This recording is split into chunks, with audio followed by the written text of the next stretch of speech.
Innocent disgrace. Hey, hi, hello, and welcome. Hi, hello, and welcome into the Ira Fish. My name is Patrick, and I got something new today. The Threads of Fate. I got this deck. I ordered it like April, and with everything going down, y'all know it took a minute. I was going to use OBS so I can adjust the brightness more dynamically, but I was like, it's too much work. I don't like using scissors when I get a new deck, so I'm glad I didn't cut my nails yet. Because I was literally about to the other day. And yeah, it got stuck. Everything's been slowed down, so I've been very patiently waiting. Oh, and the box feels gorgeous. I can already tell I'm going to love this deck. A lot of times I can tell because, like, before I even open them, like, you can already feel the energies, and I can already feel if it's going to mess with my energy. And it is. I still like to, I guess a little about me personally and my personal practice, I guess if you call it we want to call it a practice. I don't necessarily too much clear my decks super often. I will if I feel the need to, but I don't necessarily do it in a traditional way. And when I get a deck, I like to override because, like, you never know with some folks. Like with some of them, I can feel that the intention is good. Oh, look at that! Look at that finish. That's gorgeous. Can you see the shine? Yeah, there it is. And they just redid one of the Oracle decks. And I was kind of sort of tempted to get it high key, not gonna lie. But this is super snug. But I'm not.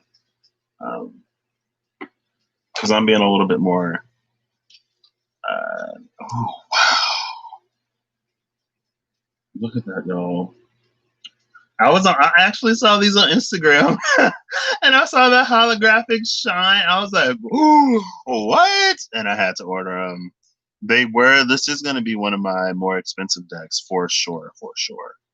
Um, and girl, I don't know if I'll be able to too much read this, but I'll reach out and see if I can get a PDF so I can put it on my phone.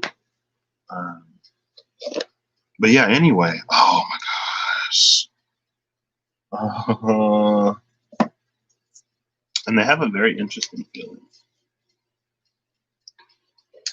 This is not no kind of unboxing. I was gonna put, oh my gosh, like new deck, but then people would click on this. I need to stop doing that. I remember the first time I was like a round of tarot or something like that, and then I got people coming in here. I was like, "Whoa, where are folks coming from?" And Mimi was like, "It's probably because of the title." I was like, "Oh well, let me go back and change that real quick." But anyway, getting back to it. Oh, this actually says something.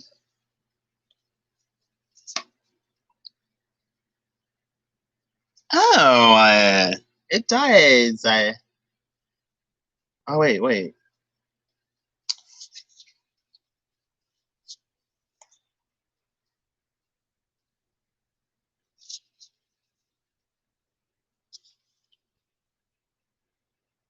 Okay. So that's the glyph they have for strength. So they have strength on the side of the deck. Gotcha. Oh, wow. Y'all probably ain't too much gonna be able to see these, but that's fine. I will say I do love these, but I will say that, like, because they reprinted one of the editions that they already made, I believe. What is this? It's the Journeyer, because they have a few of them on there. The Weaver Tarot Journeyman edition. This is the Journeyman edition of the Weaver Tarot. Threads of Fate. And I love that the first word on this is seeds.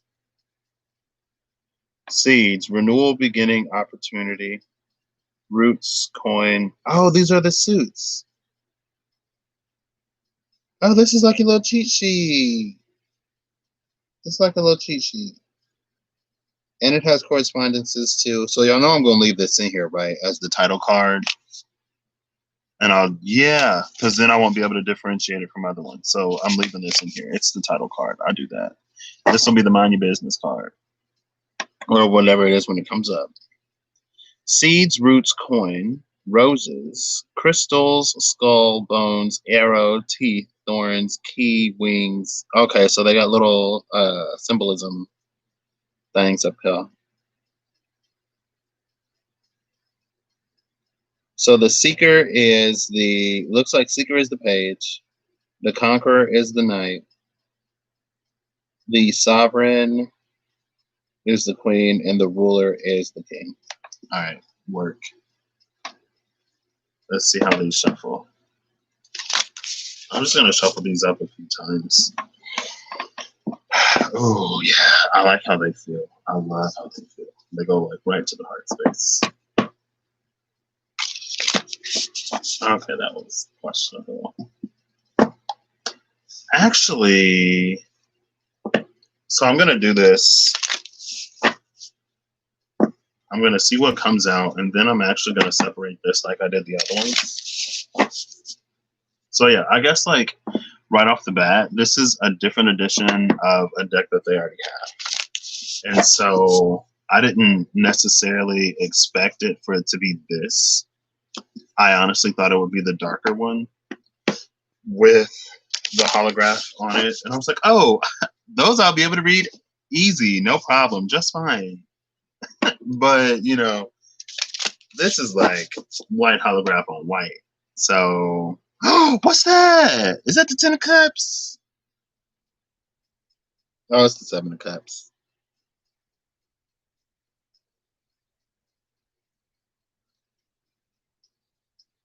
Yeah.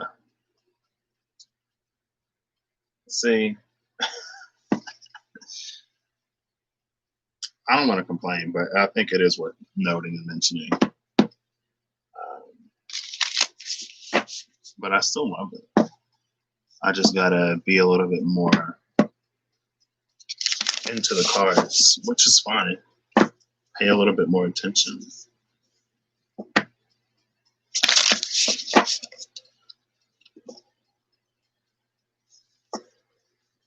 So yeah, I like to, because a higher frequency can always override a lower one anyway. But I really like to, you know, put my energy in it a little bit. La, la, la. What song is that? That's not Havana, is it? Savannah? Savannah?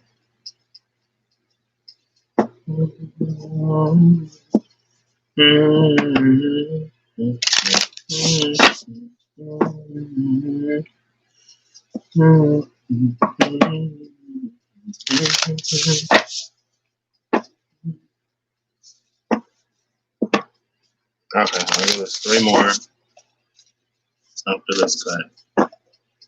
Then this cut.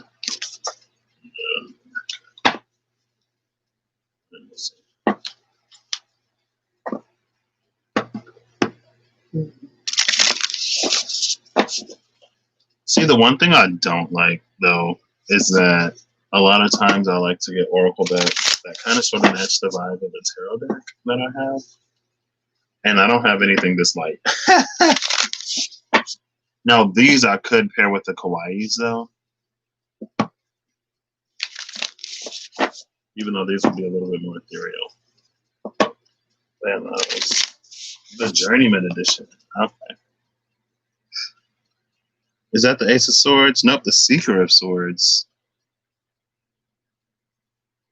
Let's see. Yeah, see that? you can't see nothing. Maybe you can.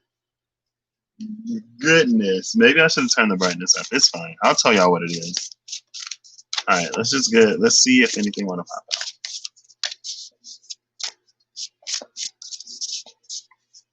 They're not too big. And it's more of a matte finish. On the sides at least it feels like. There we go.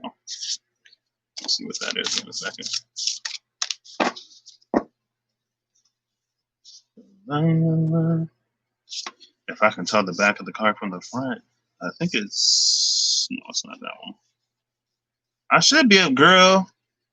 Yeah, I should be able to tell the back from the front.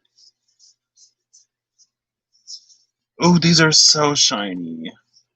Maybe I should put the light directly overhead instead of this awkward angle. 1 second. Oh my gosh. Oof.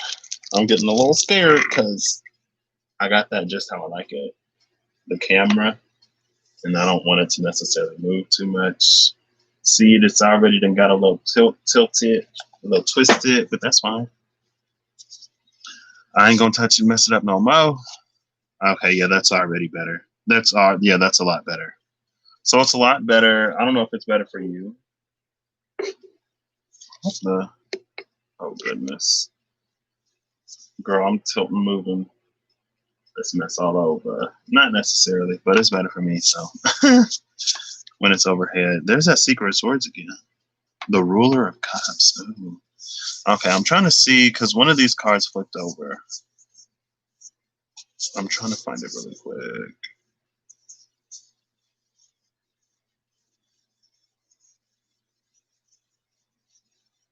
Yeah, these are like, here it is. Gorgeous cards, but the darker ones on the background would have been easier to read for me personally. 3 of Coins.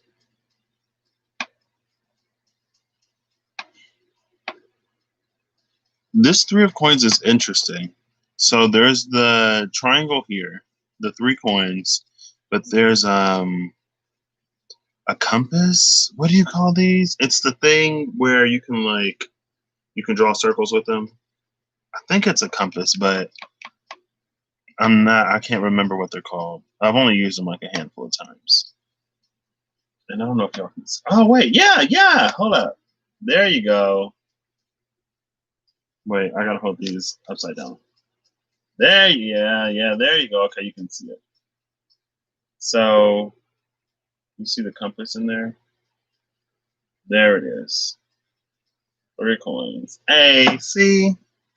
Less complaints, more figuring it out. So the compass, it helps you draw. It's kind of sort of like a protractor, but it gives you a full 360 degrees. And a lot of times I've used the compass. It would be to find like a point of intersection. So if you have your compass over here and you draw it out, and then you put it over here and you draw it out, you can find, and you can put it up here since we have the 3 of Pentacles and we draw it out. You can find the points where those circles intersect, and then you can use a ruler or a straight edge to connect them. So it's almost giving me Venn diagrammy type of vibes where your interests align with someone else's interests, and you can serve each other and build together. This triangle is upwards pointing, so it would be fire.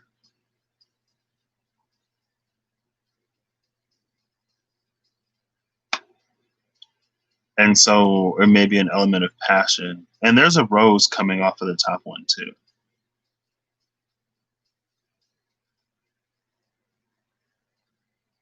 So fire is an element of passion. This is actually an arrow, and it will be pointing in the northern direction. So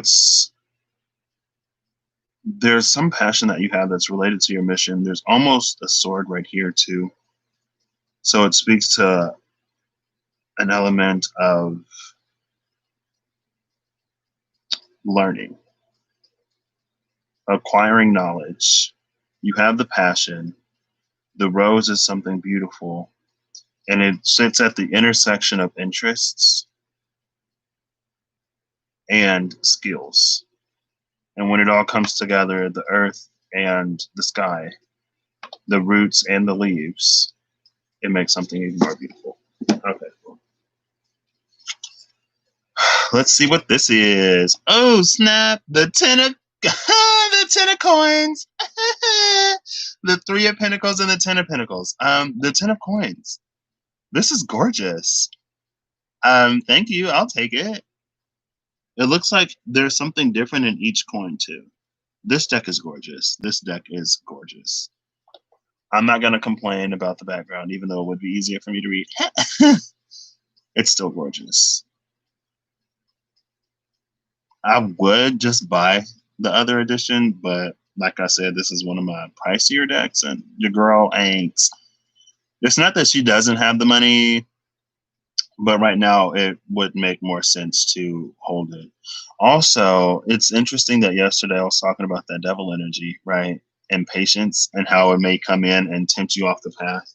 Tell me why this week, within the past few days specifically, offers, offers, offers, jobs, jobs, jobs.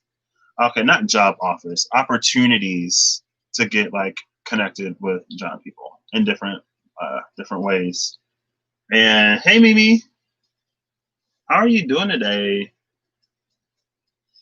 Um, and I was feeling like super impatient and just ready to move. So I was like, you know what?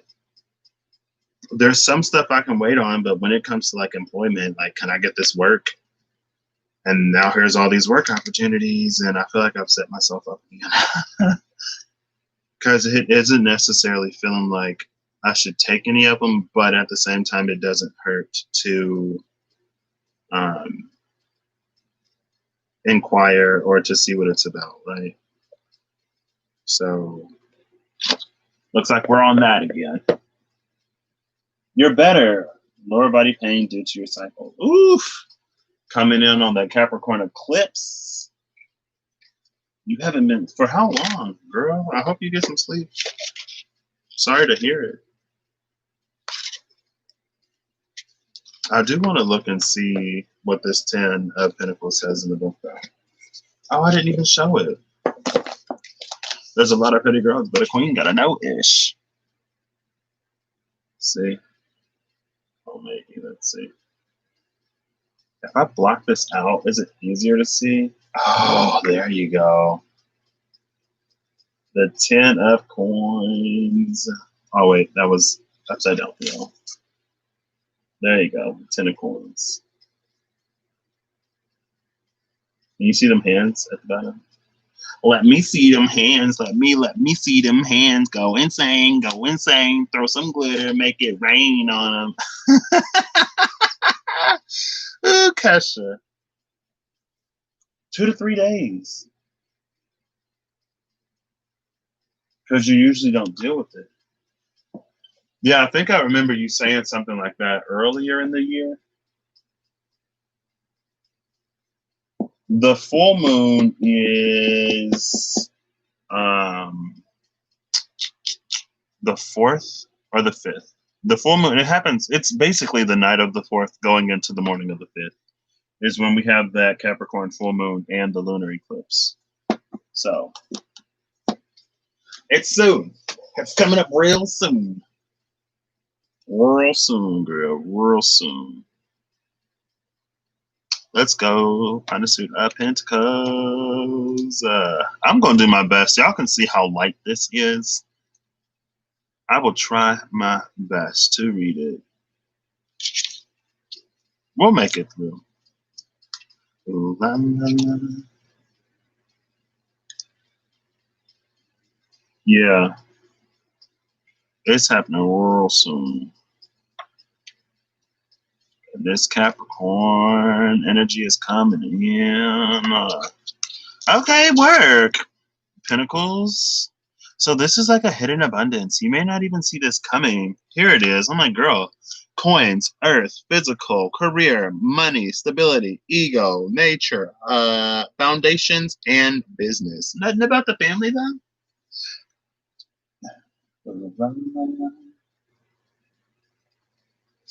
Yeah. I've been I don't know. I feel like I'm kind of sort of off the cycles.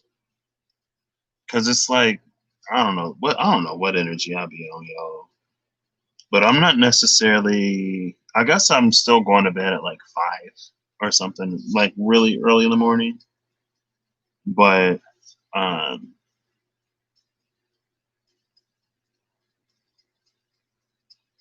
I don't know. Y'all have to let me know. The only moons I really too much feel anyway are kind of sort of, or used to be Cancer and Pisces because I get emotional. But it kind of sort of feels like with the lunar cycles, I've been fairly chill lately. Now, when it came to that first lunar eclipse, I couldn't sleep for like a month leading up to it. But ever since that lunar eclipse happened, things have calmed down for me. You just been exhausted. Oh yeah. Keep getting the water, keep going out, recharging in the sun. I was sitting on the porch for a minute. I was gonna pull some cards outside today, but I gotta do that earlier when the kids ain't out. So the Ten of Coins, this is legacy, inheritance, and abundance. The Ten of Coins indicates an energy of arrival and completion. Arrival? Who coming? Arrival and completion. I'm super interested because I don't know if y'all can see it, but in each of these coins, come on. There we go. In each of these coins, there's like a little, yeah, y'all can't really see it. There's a different little glyph or a sigil or whatever in each coin. That's why I'm so interested. But let's see. The Ten of Coins. Ten of Coins indicates an energy of arrival and completion. Not only is there financial success and stability, but there is also harmony in relationships. Now is a wonderful time to celebrate all that is going right in your life. If perhaps it doesn't feel like you are there, right? Perhaps if it doesn't feel like you are there yet, have faith in the fact that it is coming. This card encourages you to think long term and about future generations. What kind of foundation are you building? This is not about how much wealth you will be leaving after you are gone, but about the energies and patterns you are weaving. Oh, I love that. This is about the energy and the patterns that we're weaving. And it's sort of like are we going to pass the generational curses that we've inherited down? Or are we going to start to really create more and more generational blessings and generational gifts? Right? The energy is what we pass down more so than anything else. Oof, I love that. I love that. I'm glad I read this because I never would have. But I was kind of sort of on that because the Ten of Pentacles was the first card that came out yesterday. And it came out up here. And I was like, oh, that's like legacy, stuff like that, what we leave behind. And then it was about like, then the Son of Pentacles came out with that Ace of Cups.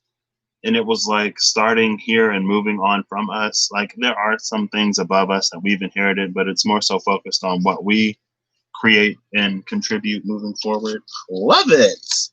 Yes. Energies and patterns you are weaving. If you have children, these patterns and energies are automatically passed on. If you do not have children, your ways of being still leave a footprint and ripple out amongst community. Consider what footprint patterns you are leaving. Remember that people will do as you do, not do as you say. Ooh. Hold on, wait. Is this like the reverse meaning? Oh no. Okay. Wait, what? Wait. Oh yeah, that is the reverse meaning. Okay. And we're not doing this in reverse. Where are the courts though? Where's the seeker? And oh, they're literally right here. Okay, interesting. I love that. I love that. This is going to be a little difficult, but bear with me as I do this. This might take a minute because I'm going to separate these out into the piles again. Ooh, the Four of Swords. Oh, wow. I do really love this deck. I really, really love it. And again, I wish I had gotten the darker one, but this was also easier to read than I thought it would be. So I'm going to get accustomed to it. It would probably be easier if I had more light in my room. Oh, wow, yeah. It's fine. I'm going to stop complaining. So the Ace of Cups, the Ace of Swords is with the Sovereign of Swords. I'm just glad it's not the ruler of swords, because that king of swords been messing with me. Oh my gosh. Oh my gosh. I love this eight of coins. Because she's like literally, it's hanging off of her thread. Oh, come on. Come on. Help me out now. Help me. Come on. Black apple light. Catch a ray. Catch a glimpse. Catch a glimmer. I don't know if y'all can see this. Maybe if maybe y'all can. There it was. Okay, there we go. Somewhat. And then it just washed it all out. I'll figure this out, y'all. Something told me to just go OBS, but I was like, nah, it ain't that serious. But I would have been able to adjust the brightness. That's one thing. Ooh, the Wheel of Fortune. The Wheel of Fortune and Temperance are the first two majors. That's really interesting. And then the Three of Swords is coming after that Wheel of Fortune. But the star is behind the Three of Swords. So, and strength is behind the stars. So, like, you know, what's it going to be? Oh my gosh, I love this deck. I love this deck. The suit of coins in particular is really catching my eye in this deck so far. And then there's the chariot after the five of coins. And now we go into the seven of swords. Oh my gosh, this is gorgeous. This is gorgeous. It's the Threads of Fate. I saw the ad pop up on Instagram. I was bad, y'all. I got it. Seven of Swords into the Six of Swords. The Hierophant and the Lovers. The Six of Wands and the Ace of Cups. Okay. All right, all right. And then the Seeker of Coins. The Seeker of Coins would be the Page of Coins. We planting something new. Da da da da da da da da. You are the music. Why is all these Conqueror of Wands? The King of Wands is the first king that come out. Where you at, dear? What do cats do? You all meow and no scratch? Let me stop. Because the dog would be all barking, no bite. What's a cat? All meow, no scratch. You all hissing, no scratch. I prefer purring. You are the music in me. The world. Change into digital champions to save and defend the world. Digimon. And then there's the King of Cups, Conqueror of Cups, the Conqueror of Cups, and the Ruler of Cups. Wait, no, the Conqueror is the Knight. The Ruler is the King. And then there's the Four of Wands with that Eight of Swords. So, Ruler of Cups, which is the King of Cups. So we go from the Conqueror to the Ruler, the Knight to the King, but what was this again? The Four of Wands is here, followed by that Eight of Swords, followed by the Seeker of Wands, and then the Sovereign of Cups. So there's the Queen of Cups. All the cup suits were fairly close. I mean, I just got these, so it's not too surprising. Hey, shuffle, shuffle, shuffle, shuffle, shuffle them up. Two much. Ruler of Swords. Okay. Five of Wands, the Devil. Coming out after the Devil is the Nine of Swords, so stop playing his game and start playing yours. Ooh, and the Ten of Swords with the Three of Cups. Justice. Is that a cup on Justice? Oh, no. It's like a, oh. So there's like a crescent moon here and a crescent moon here. But this crescent moon is filled in, and that one is just like outlined. Interesting. And then there's another crescent moon at the bottom. And that's interesting because Pisces TV, I know she's been throwing up the, first I didn't know what it was, but it's like the triple moon sign or something like that. And it's not the triple moon goddess where it's like, what, waxing, full waning, but it's like the three crescent moons all together. Croissant. The Seeker and the Conqueror of Swords. The Sovereign of Wands. The Ruler of Wands. Ooh, all these courts right here. Ooh, that's Six of Coins, though.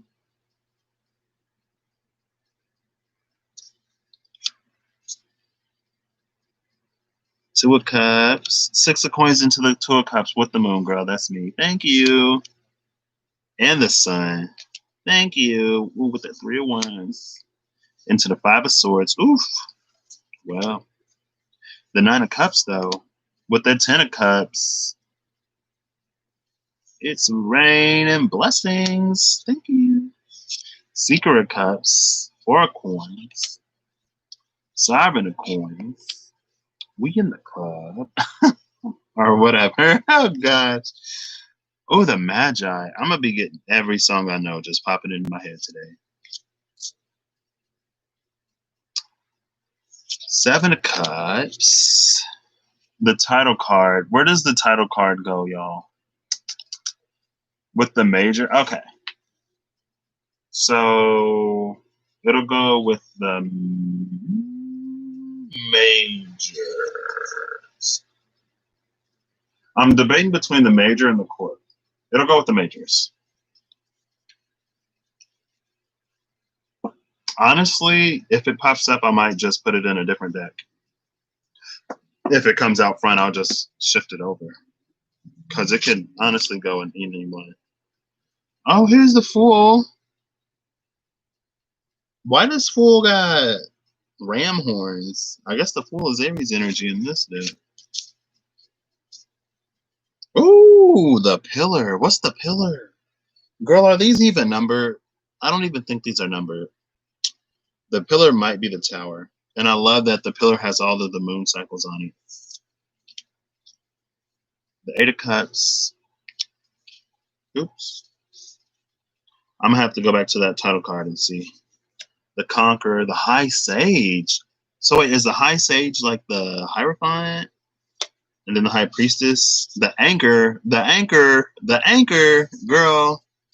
Y'all can't just be switching stuff up and not putting no numbers on these cards now. How am I supposed to know which major is which? The Two of Wands and the Two of Pentacles are together. The Two of Wands, the Two of Pentacles, and the Two of Swords were all together.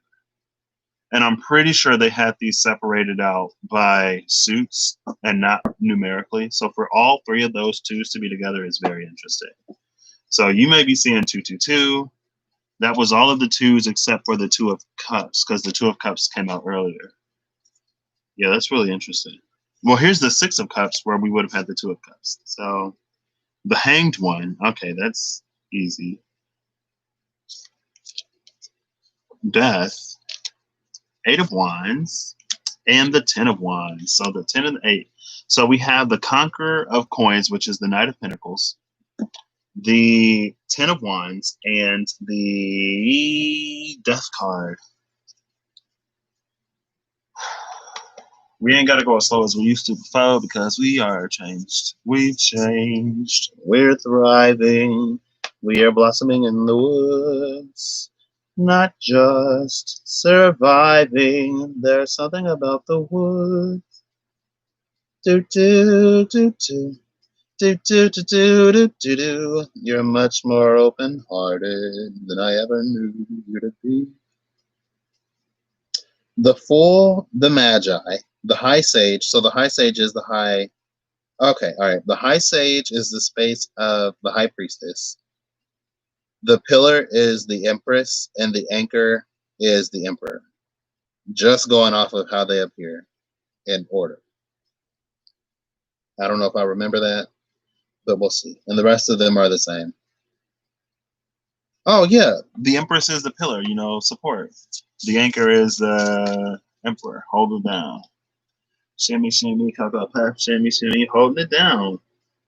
Ooh, wash it, a biscuit. I got another a biscuit. He's so sweet to me, a biscuit. Oh my gosh, my brain is all over the place today, y'all. That's fine.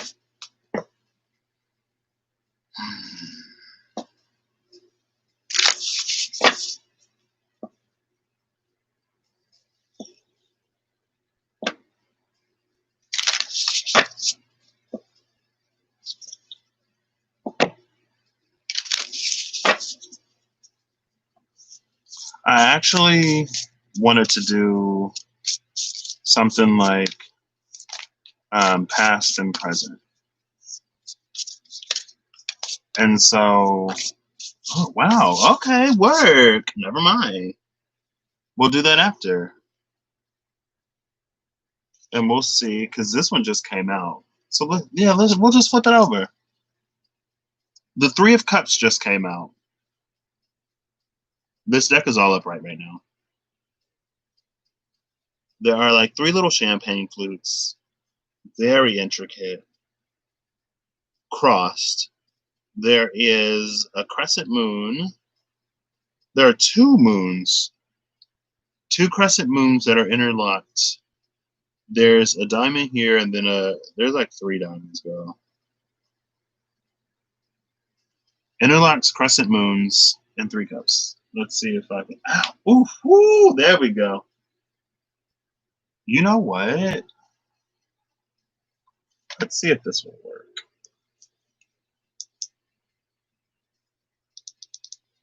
Oh, wait. There it is. Is that better? Bringing back them childhood memories, right? We're going back in time. There you go. That light is a little better. That light is worse. Well, this one is objectively better. Oh wait, okay. Wow, now it looks like they glow in the dark. I love these. This is my glow in the dark net. Psych. They're just really good at picking up that light when it's in the dark. Okay. So let's see. Those are the three cups. You can kind of you can see where it's filled in more than it's not. So you can see the moon, the crescent moon that is filled in. Wow, so it's almost like the meaning can shift depending. And that's so funny because Serena was saying something yesterday about cards, or the day before yesterday about cards that would look different whether in the light or in the dark. Huh. Serena coming in with the sink. Who would have known? Right? So let's see. There you go. I'll just do this and your brain can fill it in. I'm sorry, y'all. If I had known, yeah, because I got the box and the box was super light. I mean, y'all saw the box. And I'm like, okay, this is really, really bright for like, a dark deck. Cool, word. And they released the Lumen edition. So yeah, it's like the Lumen edition would probably work perfectly with this edition here. And maybe that's why they did that. Of their Oracle deck. But I was like, I'll save my money. You'll never know when opportunity will bring you something better than you ever would have hoped or dreamed or even imagined. An open mind is God's gift to man. A closed mind is man ruining everything. Let me stop. Okay. So I ain't gonna get no like little slip out, no little jumper over here. No. That's fine. That's cool.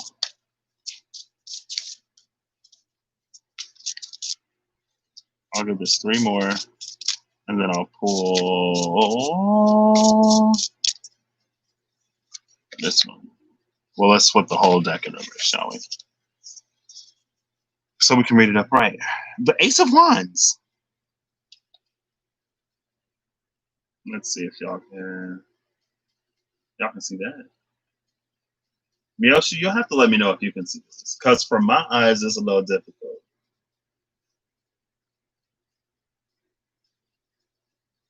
Ace of Wands. I don't know if you can see it. There it is. More or less. Ace of Wands. Ace of Wands with the Three of Cups.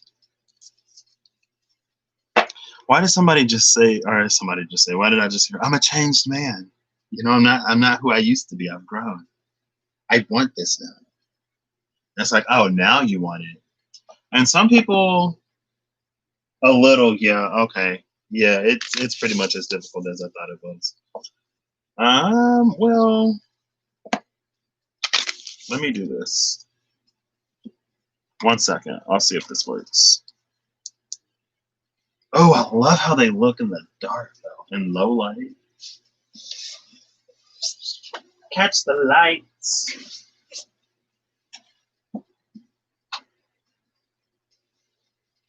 Let's see if this is any better. Meet me at St. Louis. Meet me at the fair. Oh, well, nah. It's a day of experimentation. 1 second.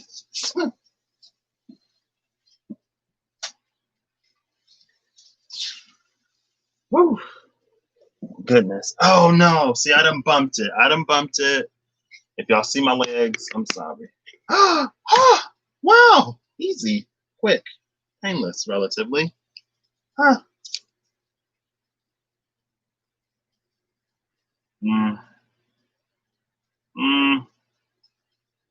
Oh, wait. Yeah, this is not a camera deck. That's fine. And now it's harder for me to see, so I'm gonna just put this back on. I got a little clickers. Ow, ooh, ow, ooh, ow. What was that? Girl, it's already been like 40 minutes. What are we even doing today? I don't know. There's 104 days of summer vacation. This goes along just to end it. So the annual problem for our generation is finding a good way to spend it. Like maybe, goodness, what's going on in my brain today? Okay, well, it's roughly about the same. Or climbing up the Eiffel Tower, discovering something that doesn't exist, or giving a monkey a shower. Surfing tidal waves, creating novas, or locating Frankenstein's brain. See, I messed that up. Oh, well, there we go. Work, sis. What's this? Oh, it's the anchor. Okay, I thought it was the devil for a second, y'all. I was a little afraid. Oh, yeah, Aries. It's the ram skull. And it has 2 wands. Or 2 swords. Are these swords or wands? Yeah, 2 swords. So this is about coming into decision-making energy.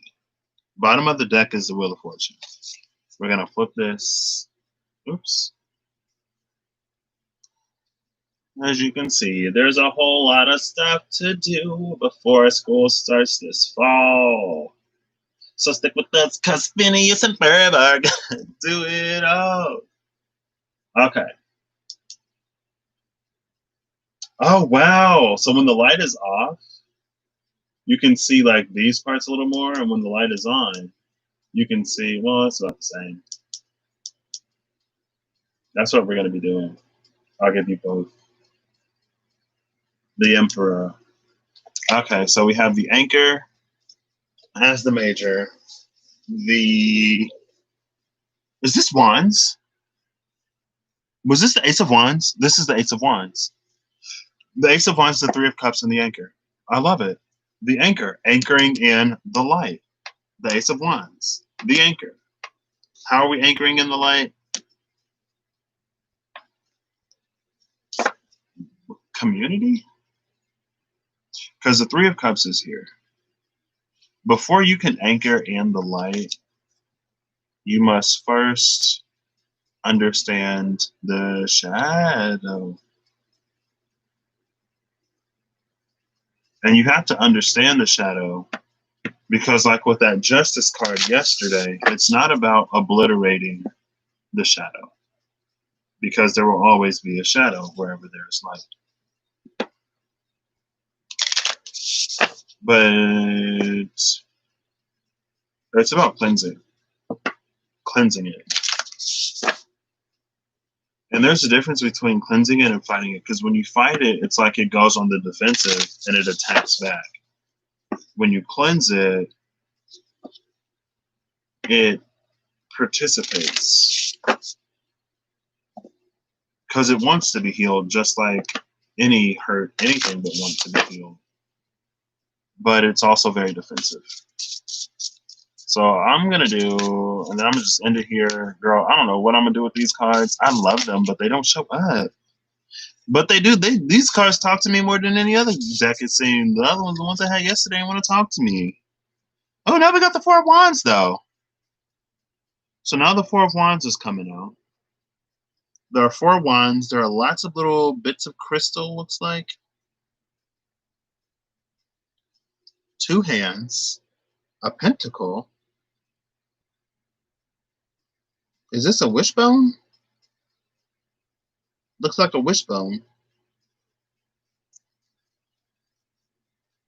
I think I've only done like the wishbone one time in my life. I did it with my mom, like literally once, and I got it. I'll just do this. See if you can make out anything. Well, after I get all of them, then I'll turn the light off, and we'll see. Yeah, they don't show up on camera, and I wonder if they would show up in a picture. Oh, these are so interesting because because you know they just are. They just are.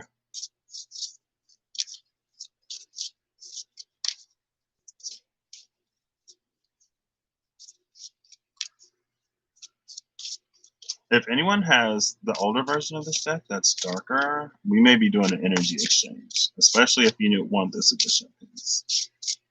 I love these though. Like, I love the feel of them. I just wish they showed up a little better.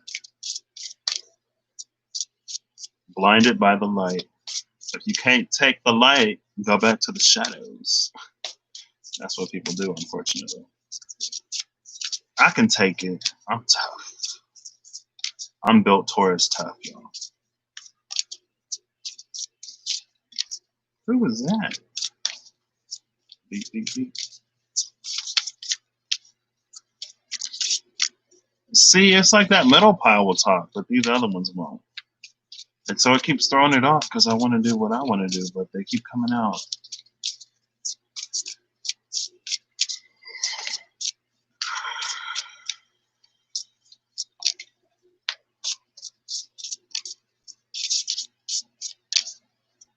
Speak now or forever hold your peace. Forever.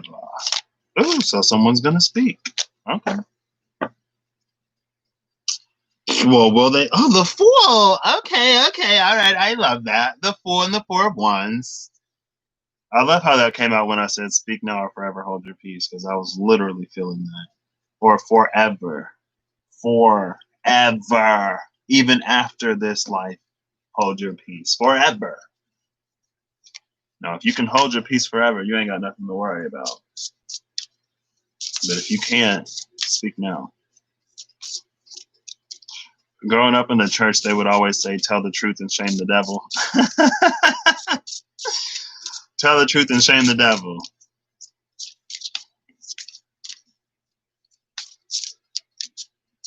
I was sitting on the porch today. The birds were singing, the wind was singing, so I added a little bit of song. And then the wind started to sing a little more, and the birds sung a little more, and it was fun. I was having a good time just chilling on the porch. I left my phone in the house, so I was actually just like outside. Because my phone was charging, I was going to go in the back and pull some cards. I was like, what cards can I take outside? I was like, oh, the Mystic Mondays.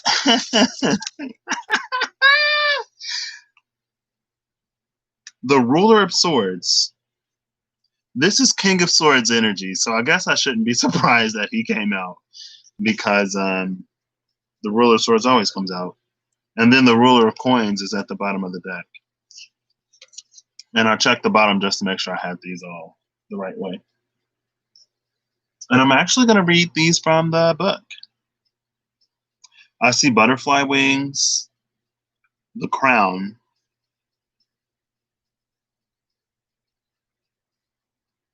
What is that? It's that same wishbone looking thing, but I know it's not a wishbone. There's a double crescent moon in the crown. Oh, it's part of the crown. There are butterfly wings on the crown.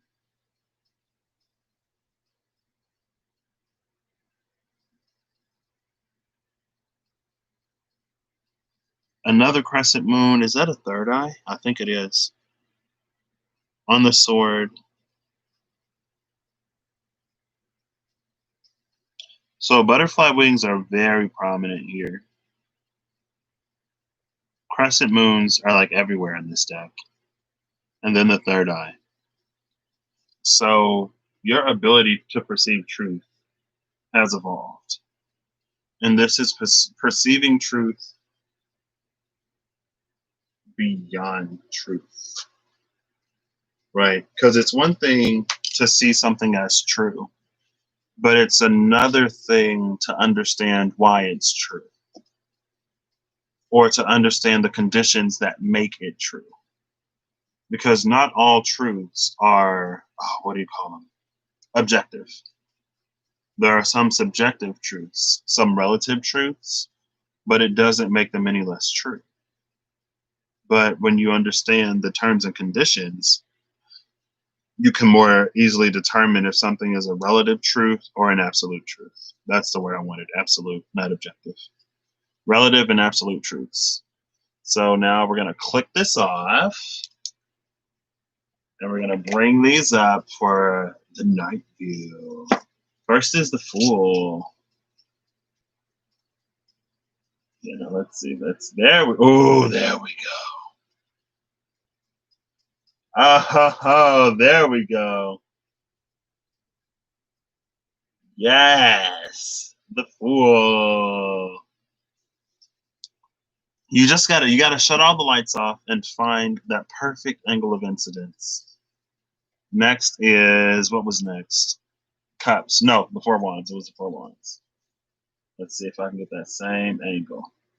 Maybe not. But there's some of it. See, you can kind of see it. The Four Wands, more or less. And the Ruler of Swords. There we go. I don't see the butterfly wings up there, and then on the crown, if I can bring it up, there are also some butterfly wings on the ends, but that doesn't necessarily help.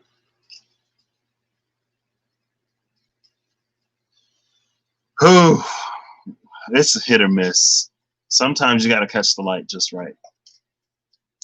So yeah. And it's interesting that the Four of Wands here. So the Four of Wands, if not a relationship, I mean, if this is a relationship, speak now or forever hold your peace. The Fool, the Four of Wands, and the King of Swords. I love that the Fool and the King of Swords both came out. And also, when it comes to understanding absolute truths versus relative truths, if this King of Swords is as knowledgeable as his title would imply, he would understand that this Fool energy is very informed, because the King of Swords has come to understand an absolute truth that cuts through relative truths. And so, since everyone else is playing a game of relativity and comparison, they can't see the depth of this absolute truth. But as the King of Swords moves in that space, they'll all come to know it.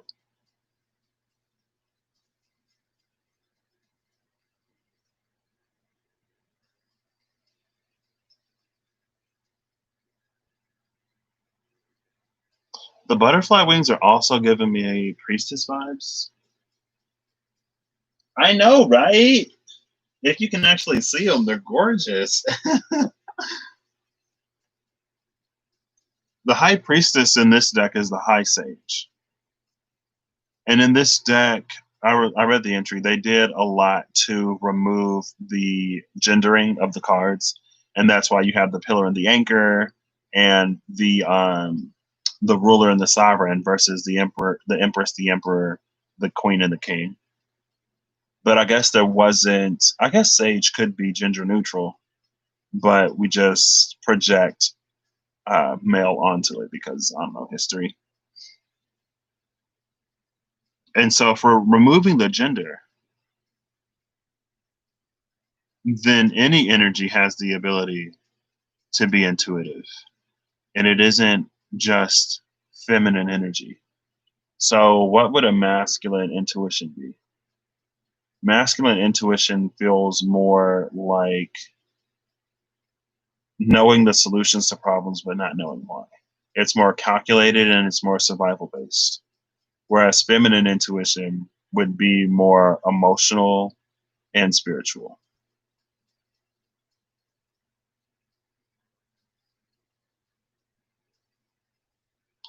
And so it's almost like someone is learning to, because I love that in this deck, because if I look at it, the crown is at the bottom and the butterfly wings are up top. So someone is learning to value their intuition more than they did in the past. Where not everything, because like I could show you this card, but you wouldn't even really see it. This crown is, it's about halfway. It's a little closer to the point than the hilt. And so to me, it's just saying it takes less convincing to get you to see it now than it would have in the past. You're giving your intuition a lot more weight. And so now you're getting more comfortable in the fact that, and that's maybe another reason why this fool is here. Because you're beginning to understand that if you follow your intuition more, you sharpen and you hone it more. And it gives you clearer insight and clearer guidance. But in one sense, it does. In another sense, the guidance that you get isn't necessarily any clearer. You just trust it more, right? It's like if you wake up tomorrow and you decide to start listening to me, and then you watch all my stuff in the past, you're like, oh my gosh, you've always been right or wrong or whatever. But it's like, I guess I haven't been talking that long. I've been more silently observing. Um, so not me, just anybody. It's like, all of a sudden one day someone starts to make sense, but they make sense because your understanding has changed and evolved. They don't make more sense to you now because they made it more digestible and more easy. You're the one that's grown to be able to see from a different perspective. And with the Four of Wands, it's something worth celebrating. And something worth celebrating is low key something worth fighting for. So there's that. I'm going to do this last because that wants to keep messing everything up. And I'm going to do, so we're going to look at the present first. And then we'll see how the past plays into it because the past will be on the bottom. And I'll give these a few. Boom. I'm doing this last. Because they always be throwing wrenches in the thing. In the mix. Little mix. One of my friends, I had literally, because this just came in the mail today. And like right when I put it back here and I pulled it out the box that came in, one of my friends sent me a link to the Ethereal Visions Tarot, I believe, on Etsy. And I was like, girl, I literally just got a deck delivered today. And I was like, well, are you getting this? And she was like, I'm thinking about it. I'm like, yes. Patrick, the gateway person to spirituality in the life of some of the people I know. Even my mom was asking me about the birth charts. I was like, my mama, my auntie, now my cousin. I should have charged her. Shoot, the time of doing stuff for free is over. It's time for compensation. Let me stop. I would say the universe will compensate me, but if the universe see, this is why I leave these alone. Why they always got to come out with some kind of message? No, I got to count these to make sure I have all of them. Well, what is this? The Six of Wands. Okay, we just had the Four of Wands and we got the Six of Wands. So whatever is about to come out, you will be victorious. I'm going to give this a half cut and we're just going to get into it because I'm not doing all that again. So we're going to be victorious no matter what happens. So keep that in mind. If the Six of Wands is coming out before the jump, it may be an area that this might be a little heavy. You know, it may be a little grisly, maybe not. It's like they already given us the pacifier before they even tell us the bad news. Where are we going to start? We'll start over here. Oh, hold on, wait. I want to guess. Let's guess. So if the Six of Wands is coming out now, either this is really really good, so it's either going to be like a sun or a star if it's going to be really good, or it's going to be the Tower, or the Devil, or the Moon, or Judgment. Let's see. It's the Chariot. Okay. Oh wow, this is really comforting. Okay, all right. So with the Chariot coming out with this Six of Wands, I think there's an element of hesitation here. And like how I said earlier, like speak now or forever hold your peace, and then that Fool came out. Well, here's the Chariot symbolizing the actual movement. And it brings that hypothetical to mind whenever people are like, if you had a 100% chance of like, if you had a guaranteed success in your next endeavor, what would you do next? If you're not going to fail no matter what would you do? And it's kind of sort of this energy, but you don't necessarily know you're not going to fail. And there's this sun energy, but there's a crescent moon at the bottom. So it's almost like an eclipse. It kind of sort of is an eclipse if we have the moon on top of the sun, right? And this is the Chariot, so it's Cancer. That solar eclipse in Cancer that we just had. It's bringing us to victory. There are also wings on the back of this Chariot. So this is definitely Apollo vibes. And I was talking about Apollo pulling the sun last night, wasn't it? It's funny how all these things just kind of sort of, you get a new deck and everything is a synchronicity again. Yeah, the path ahead is blessed. And it's like, don't fear the road falling from beneath your feet, because this Chariot has wings on it. You'll fly. Let's do that one last. So we have, oh, what's this? The Seven of Coins. Seven of Coins. There's another third eye, an all-seeing eye. There's a crescent moon in like literally every single card in this deck, and a third eye in like most of them. So I'm looking at the pentacles again. There are diamonds in some of these, roses in others. That one has a seed. And the top two have, girl, what are these? Insects? No, I don't know what these are. I'm pulling out my little cheat sheet card, y'all, because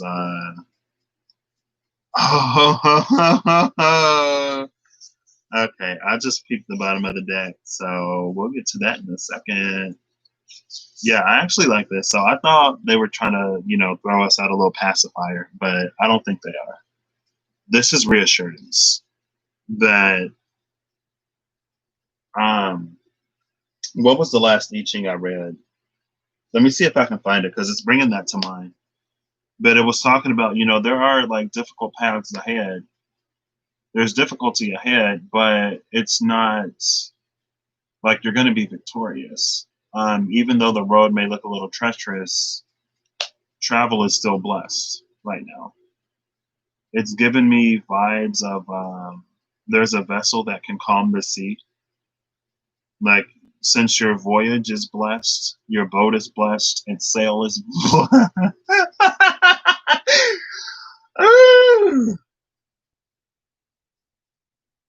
Said in the lightest of hearts and the lightest of spirits, but when somebody can remember parasail but not sail, girl, I chuckled a little bit. I chuckled. I want my friend back, y'all. Like, can I have my friend back, please?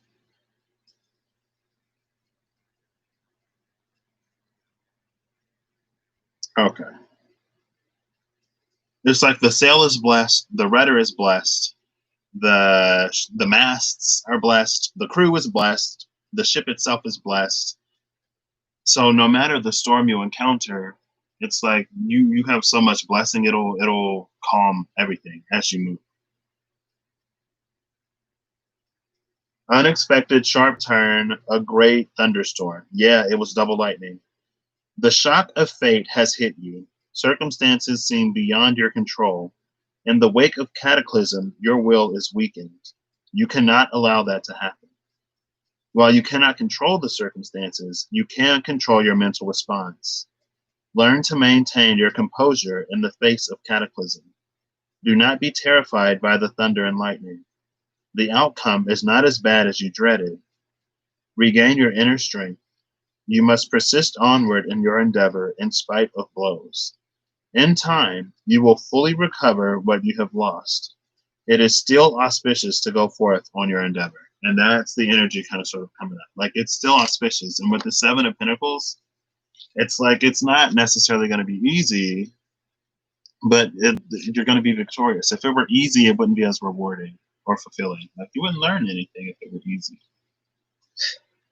So let's see. We have one seed, and seeds are renewal and beginnings, renewal of beginnings and opportunities.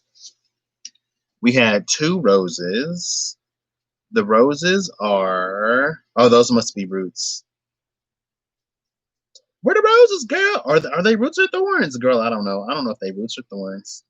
We got wings on a chariot. That's swift movement, innocence, and young energy. That's why I'm doing all this, I guess. Come on, girl. Where the flowers at? Where the flowers? Oh, roses right here. Love and joy. Oh, I love this. Because there's one seed. So there's one beginning, but two roses. So there's love on both sides. Two diamonds. So we'll use crystals for the diamonds. That's wealth, abundance, pieces of self, and physical body. So not only is that wealth and abundance, but that's like pieces of ourselves coming back. It's like things that we've forgotten that we will now remember.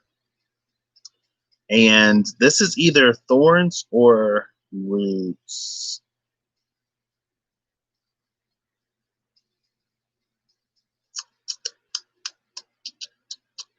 Thorns are bound, stuckness, and resistance. Roots are community growth, uprooting, nurture, and connection. I feel like the roots would make more sense with everything else. So this is a new beginning. It's love on both sides. It's abundance and it's community, connection, and nurturing. And here's a rose right here. So that's even more love. There's the eye.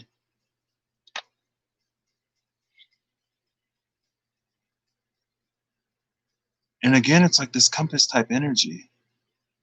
There's the crescent moon. So the Seven of Coins, it's like this is. I feel like with the Seven of Coins, that's everything that will be required to get this to grow because the Seven of Coins is the gardener, right?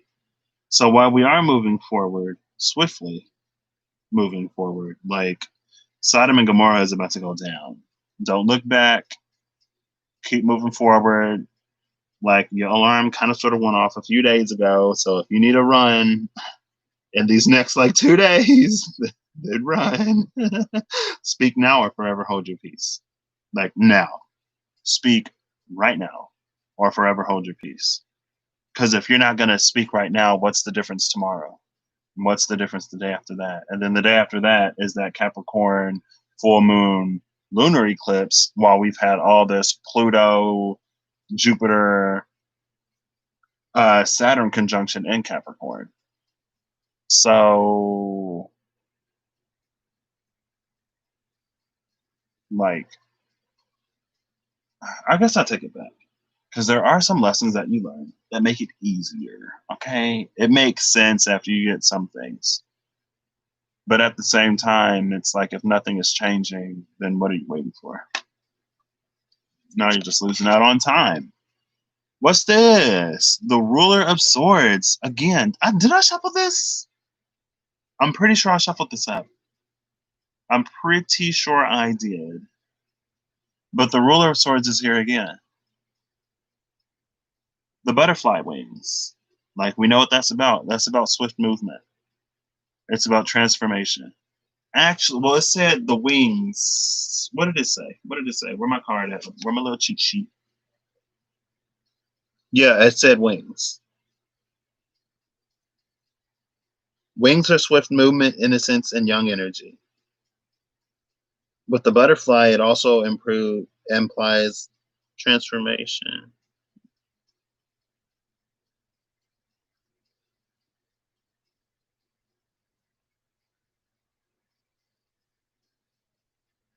Girl, what does this say? I can't read this. Pay attention.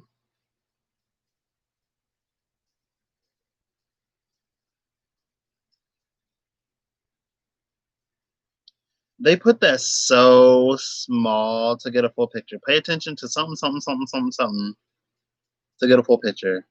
So the 7 is reflect. Okay, so let's put this all together. Oh, okay, yes. Screw the book. Let's put this all together. Let's put this together.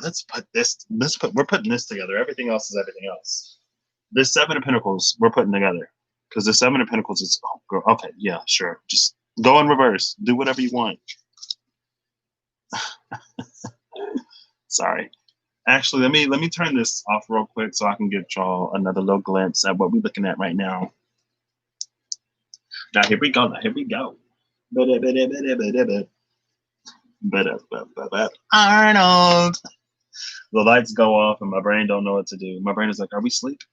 Cue the nonsense. It's like, no, we're still awake. Not yet dreaming, so.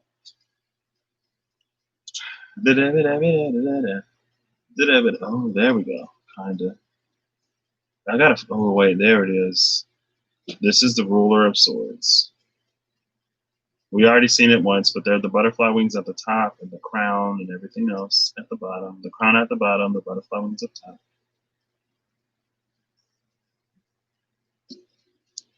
This is the Chariot. The Chariot is kind of simple. Or it's one of the simplest cards I've seen so far. Yeah, see? It's pretty simple. You see the wings on the back? You got wings on the back of that chariot. It's time to fly like an eagle.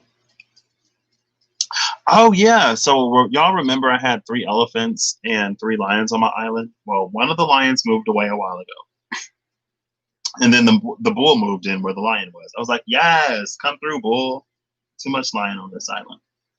And then the pink elephant left. I had a white elephant, a yellow elephant, and a pink elephant. And the pink elephant was Paolo. He was the only dude elephant, and he left. And then Keaton moved in, and Keaton is a blue eagle. I was like, oh, snap. Okay, so I lose one of my elephants, but I get a blue eagle. Love it. And it went from pink to blue, right? So that would kind of sort of be heart space to like, and he's a light blue. So I'd call that like throat. And with the eagle there, definitely. I love Animal Crossing and all these little things. There's this one lion, Leopold. Every now and then I talk to him. He's like, oh, we meet again. Oh, wait. I guess I was dreaming the first time. I was like, you dreaming about me, lion? And then here's that 7 of Pentacles. So these cards are like really gorgeous. They just don't really show up. But we're going to break that down. What is that? It's like, I be getting like fluid that be trying to come up or something sometimes.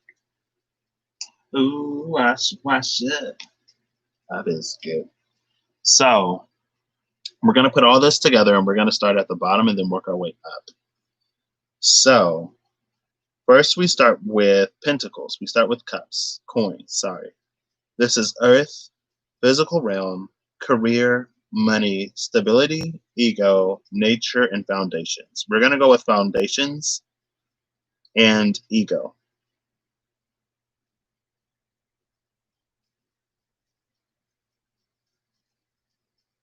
Then we move up to the number, which is 7. 7 is a number of reflection, knowing, and inquiry. 2 is a number of balance, connection, and duality. We're going to go with connection. And then aces, that's the beginning, the opening, and the possibility. So when it comes to connection, we have 2 crystals, 2 roses, and 2 roots, and 1 seed. So we have 1 seed, that's beginning on beginning. So, that's something brand new. That's that new. That new that's so new it ain't even gonna be out for another year. But if you in the know, you can get it like yesterday if you know somebody.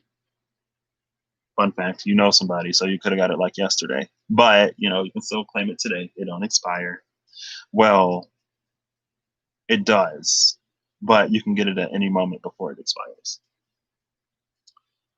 So 1 seed, beginning on beginning, 2 roots, that is growth and connection that goes both ways.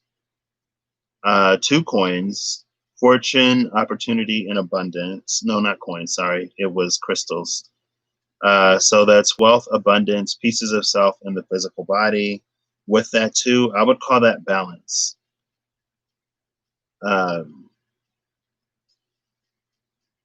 Then we have the roses, which are love and joy.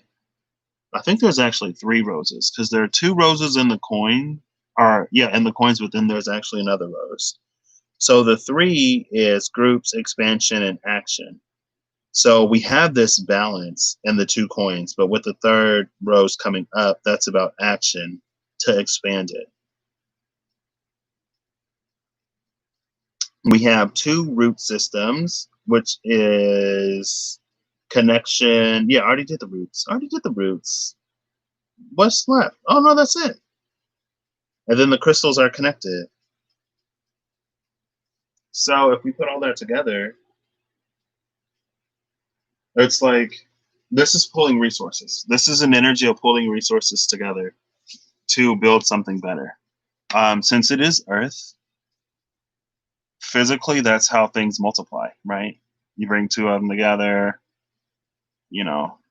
when a this comes in contact with a that, and genetic information is exchanged, then it gives birth to something new. Now, this implied growth on both sides because there were 2 root systems. And so there are also 2 sets of wings on this card. There's the bigger set of wings here, and then there are 2 separate wings on the actual crown. And so it's like it's opening it's expanding your capabilities by getting you to see something in a way that you didn't see it before. And now that you see it this way, you need to move on it, and you're going to be blessed when it comes to this. I do feel like this won't be easy, only because the 7 of Pentacles speaks to tending to something, and this King of Swords, like this feels like a brand new understanding. And these butterfly wings are so big.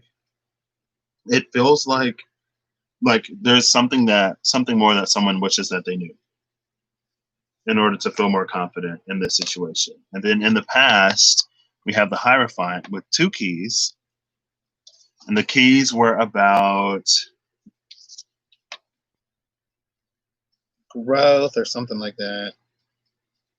I just saw them. The keys are about inquiry and process. And then 2 is that number of balance, connection, and duality. So it's like but these keys are different though, typically. So I'm going to go with beginning and opening. So opening an inquiry and beginning to understand the process in the past. But so I was watching Neil deGrasse Tyson. He came up on my little feed screen yesterday talking about Mercury retrograde. And I was like, oh my gosh, that makes sense. Because I've read like what a retrograde was on that Wikipedia or whatever. And I was like, I get it, but I don't get it. So basically, really quick, Um, let's say that this selenite ball is the sun, and let's say that this is Mercury. No, that's not going to help. Yeah, that ain't going to help. I'll just use it in the air. So in a 3D sense, the planets orbit like in circles, but we only see it. Okay, no, this is 2D. In a 2D sense, they orbit in circles, right? In 3D, you add another dimension, but in 2D, they orbit in a circle. But in 1D, we see it as a line. We see it as a line in the sky around the sun that it's going. And so, our elliptical orbits are different. And so and Mercury is being the closest, it completes a rotation around the sun, a revolution. It completes a revolution around the sun really, really quickly. So we see it going direct on the first half of its orbit, but when it goes to finish the other half of its orbit, that's when we see it stop and then move backwards. And then it'll keep moving forward again. Like that's its orbit. We see it as a line when it's a circle. And he was like, astrology predates science and blah, blah, blah, blah, blah. And at the end, he was like, imagine the hubris of thinking that, the universe and the stars care enough about you to help you, and astrology is stupid, blah, blah, blah, blah, blah. We should blah, blah, blah. But then I'm like, in my mind, it's like, does it require more hubris to think that we are unaffected by the environment that we find ourselves in as creatures so small? Or to believe that we can understand all of creation with science? Like, which one requires more hubris? To think that the stars affect us in some way, and the planets affect us in some way, and the sun and the moon affects us in some way, or to think that we can understand how they came to be? Right? It's like if we're playing Minecraft, you can be the best Minecraft player, but you're never going to learn how to code the game by playing it. You're never going to learn code by living in the program. Living in the program doesn't teach you the code.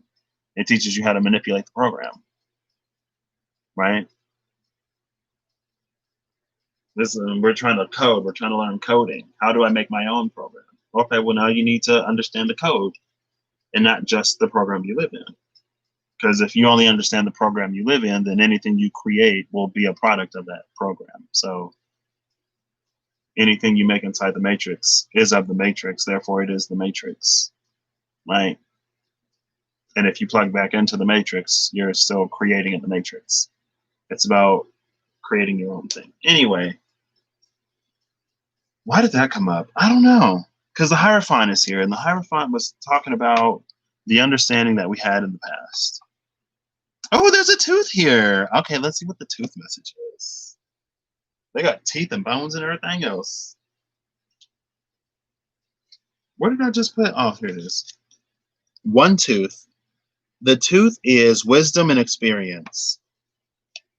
So after we open the keys to understanding the process and other stuff, we gain some kind of wisdom and experience. Is this a molar? I think this is a molar. It's not a canine. But it's the beginning of that understanding because it's only one tooth. It's not multiple teeth, right?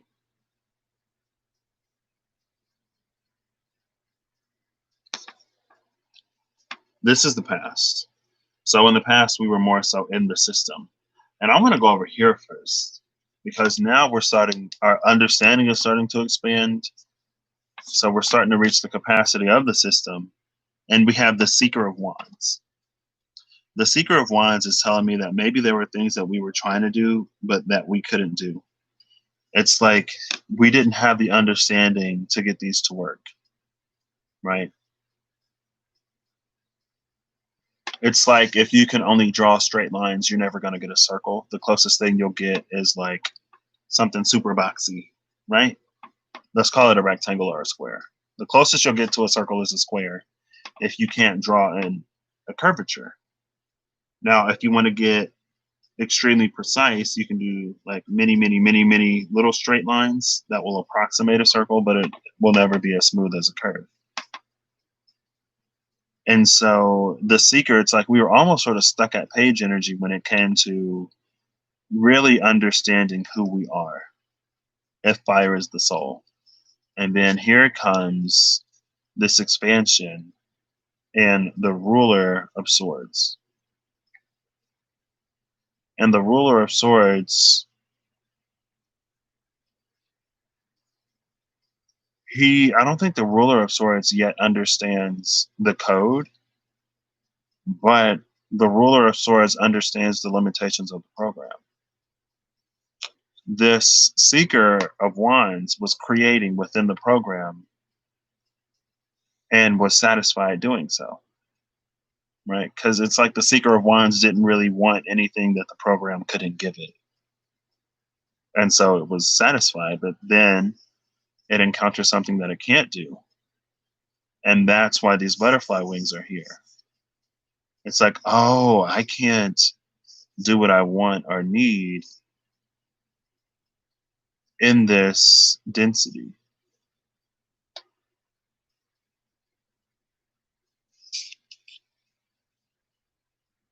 And again, that's kind of sort of what left this Hierophant energy in control in the past, because we weren't really going after anything that it couldn't give us.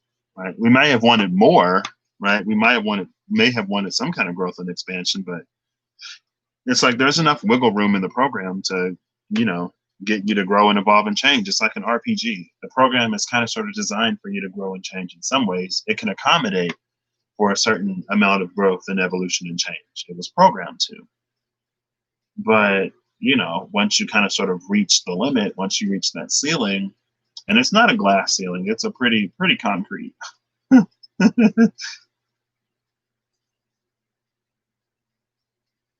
But then that's when you really have to change. You got to come up with some update the code, update the program, expand your capabilities. You need some kind of DLC, right? You finish the base game. And then coming out on top of this is, I don't know why I slammed it down like that, the Nine of Coins. The Nine of Coins has, looks like 2 seeds. Let's see. 2 seeds, 2 crystals, 4 crystals, 6 crystals, 7 crystals. 2 seeds and 7 crystals. Oof. In the 7 of Pentacles, we got like roses and we got other stuff. These are just straight up crystals. I'm counting diamonds as crystals. Yeah, these are all crystals. 2 seeds. And actually, those seeds might just be crystals.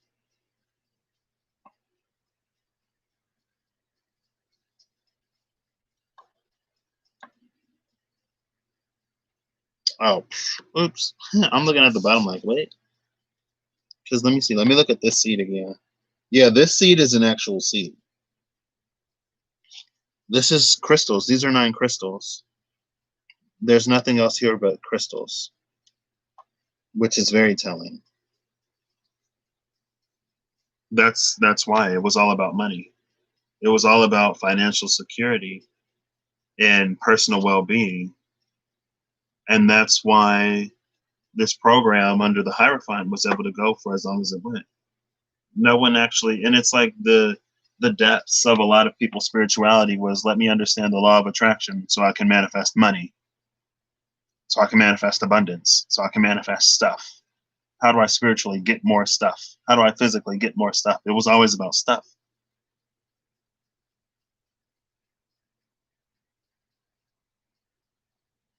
That's why the program's been able to flourish as long as it has.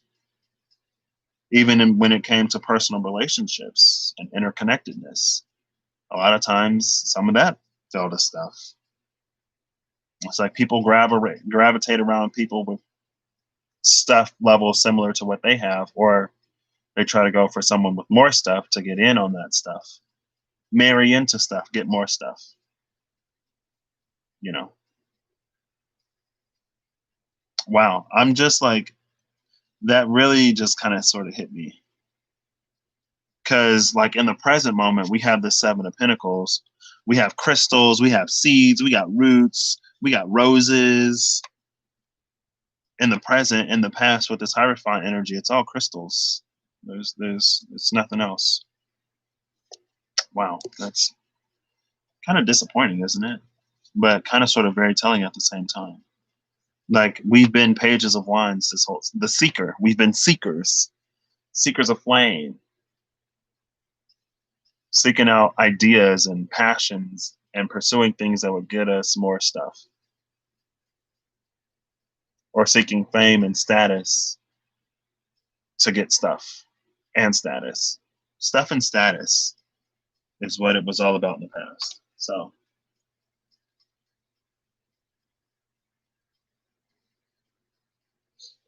I mean, it's like,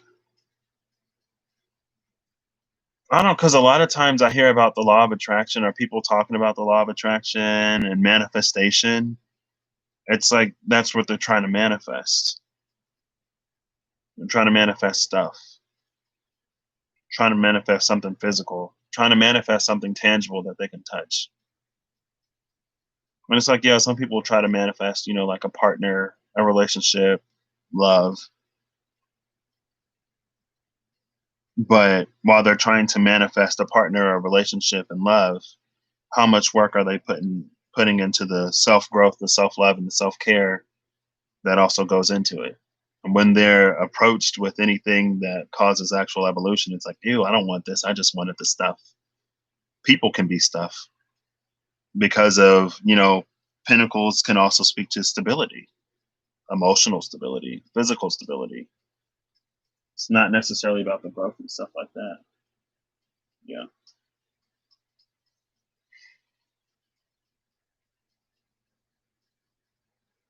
But again, there were things that we were starting to ask for outside of stuff that this system couldn't give to us. And that's why this hermit or this Hierophant gives way to the Chariot in the present, why the Nine of Pentacles gives way to the Seven of Pentacles in the present, and why the Seeker of Wands gives way to the Ruler of Swords in the present.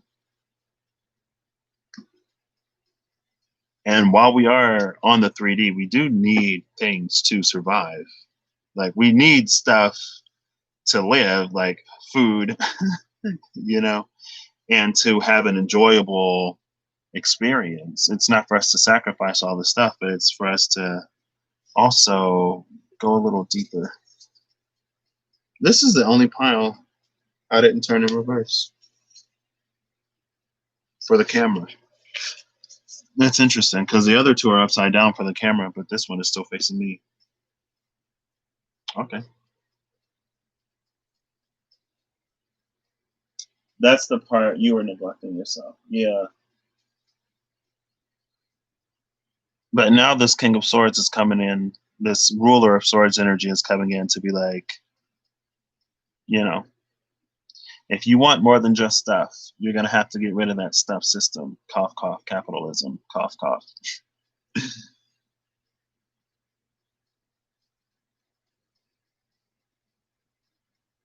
Yeah, I kind of like this. Oof, girl. Okay, I think I like these cards because we getting into it. Girl, I knew I was going to like these. Mm-hmm. It was like, yeah, we knew you was going to like them too. That's why we made you wait for them. Good things come to those who wait, apparently. I want to do one more. This is interesting. I was going to leave it off there, but I don't know. There's something about pulling cards in this format that I just absolutely adore. That works for me.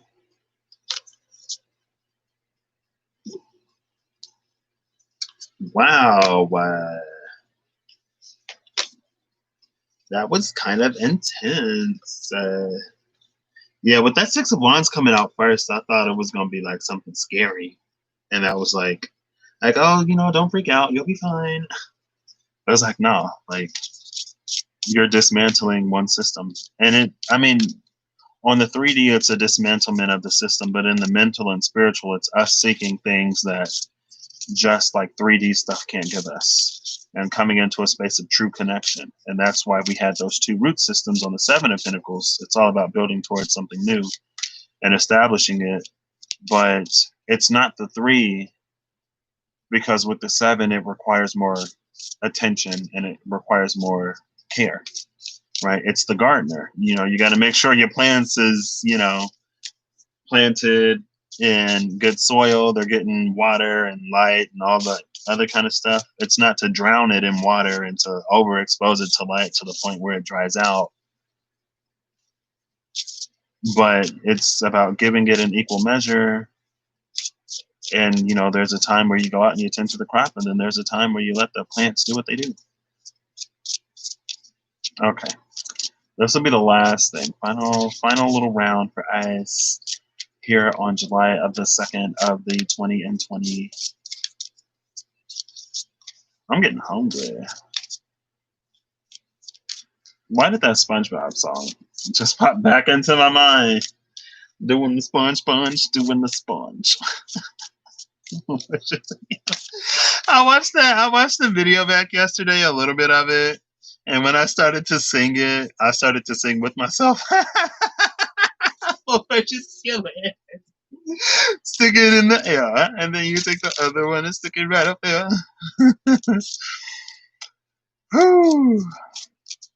See, I'm not always like super, I don't know, aggressive.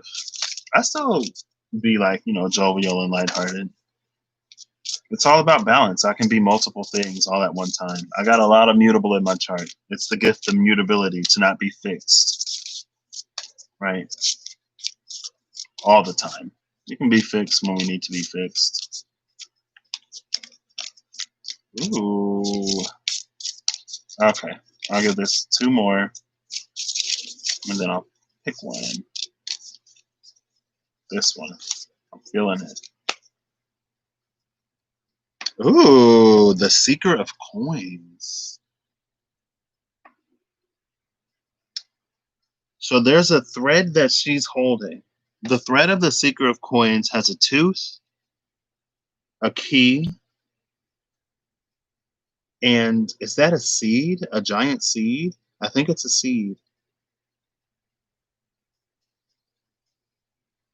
And the key is in a coin.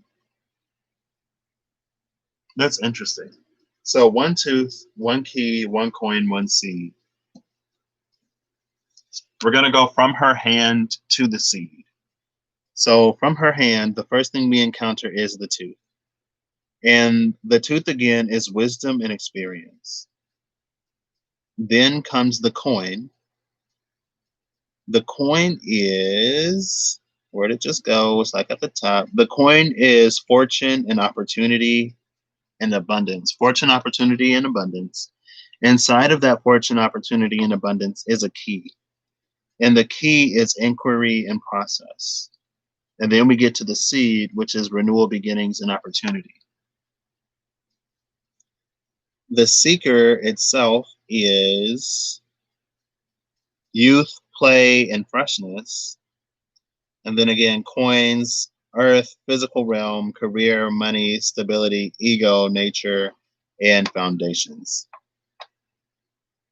So there's a lot of newness with the seeker and the seed and all the aces, because there's only one of each. But it's almost like there are 2 coins laid on top of each other. And that's understanding the process.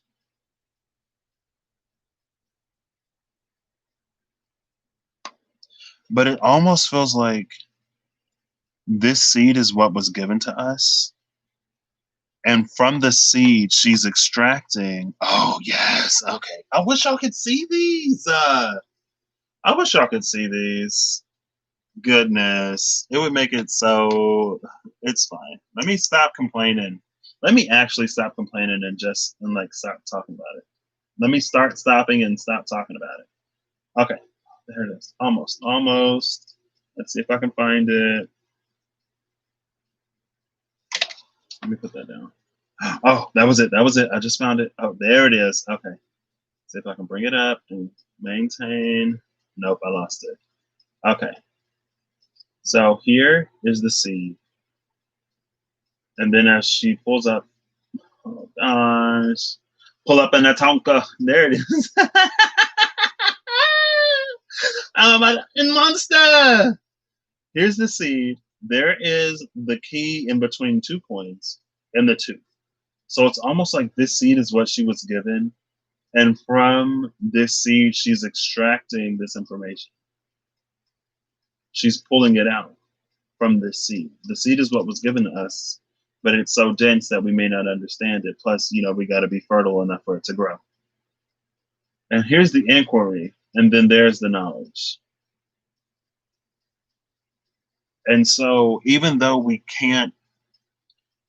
don't necessarily get a clear instruction on how to code from being in the game, we know that the game must follow some rules. And so there are some things that we can learn and extract from it, extrapolate, some things that we can extrapolate from it, no matter what the game is. And this is us getting that knowledge. It's getting that wisdom, but from the only perspective down here that we have. And her nails are did, so I like that.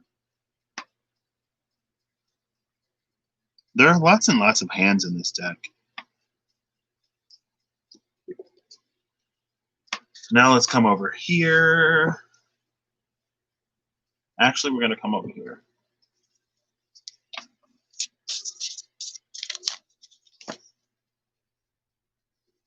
See, that's why I was telling y'all. See, when them pages started coming out early 2020, and I was like, this ain't feeling immature. This is feeling like a new world. This is page 2.0. And then what happened? The whole world shifted and changed. And them kings and queens, I don't know if we can necessarily continue to do it the way we was doing it before. So now everybody moving forward is going to be moving forward in some kind of page energy, because things is brand new. I told y'all, but y'all ain't want to listen to me. Let me stop. Let me stop. I love these cards. I just wish they showed up better. Oh well, I guess these will be my personal cards then. Or just y'all can't see it. Well, we got 3 majors. Oof, the Tower, Strength, and the Fool. I'm actually going to take all 3 of them. Bottom of the deck is the Lovers. Ow. This Lovers card, this is like the least dramatic Lovers card I've ever seen. Oh, wait, no, I mean, it still is the least dramatic, but it looks like they're both reaching for a star in the middle.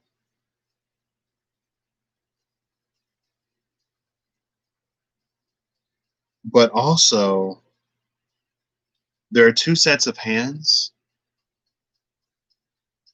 I'm getting an image of, I can't do it because I don't have my other camera on today. I actually do stuff with my hands sometimes, so I should probably turn that on as well. And then I got all this space over here I'm not even using, so, I can slide it over there. Slide it over here. Cha-cha now, y'all. It's like this. There you go. It's like this. It's like someone is doing this in front of their solar plexus. And this, in between these hands, that's where all of that temperance alchemy is taking place. And that's why we have the strength card here. We have the Tower and we have strength, and then we have the Fool. Y'all can't see none of these. There are roots coming off of the Tower. Oh, I love that. On the top and the bottom.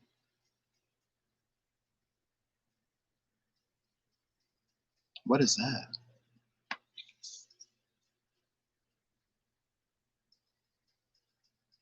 Oh my gosh, and here's this star. The star in the crescent moon in strength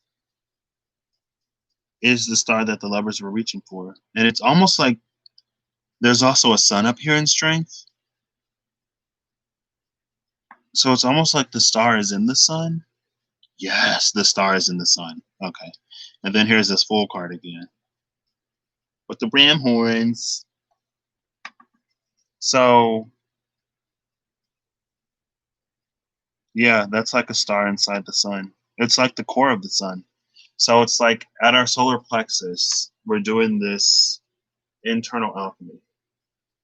and it's honing the fire, it's sharpening it, but it's also making it brighter. And it's like, you know, the bat signal, it's like this alchemy happening at the solar plexus is the bat signal calling out towards the person who would see it.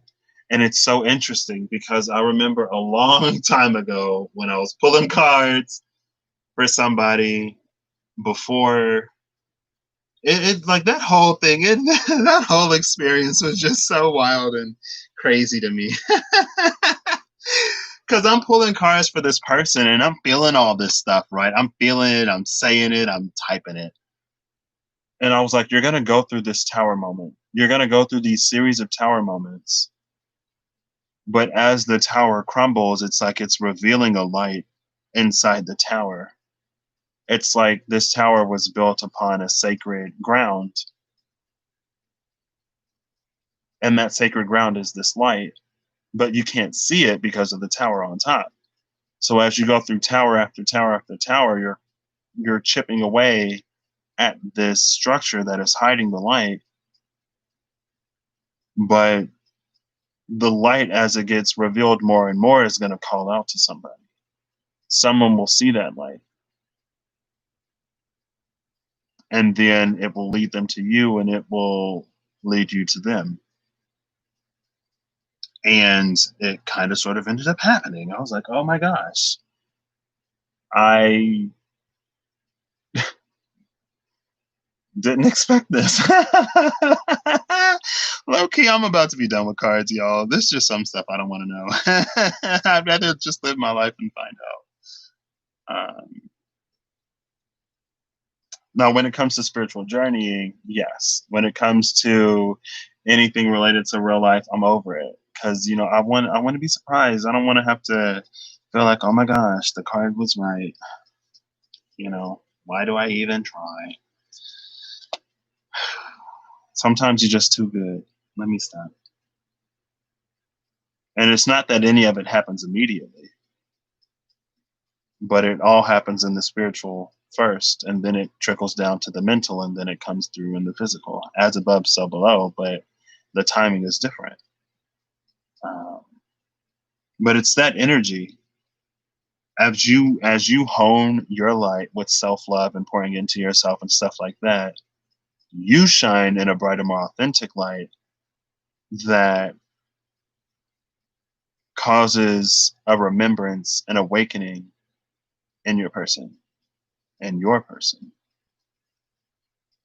in a way that would be different than how anyone else would see your light.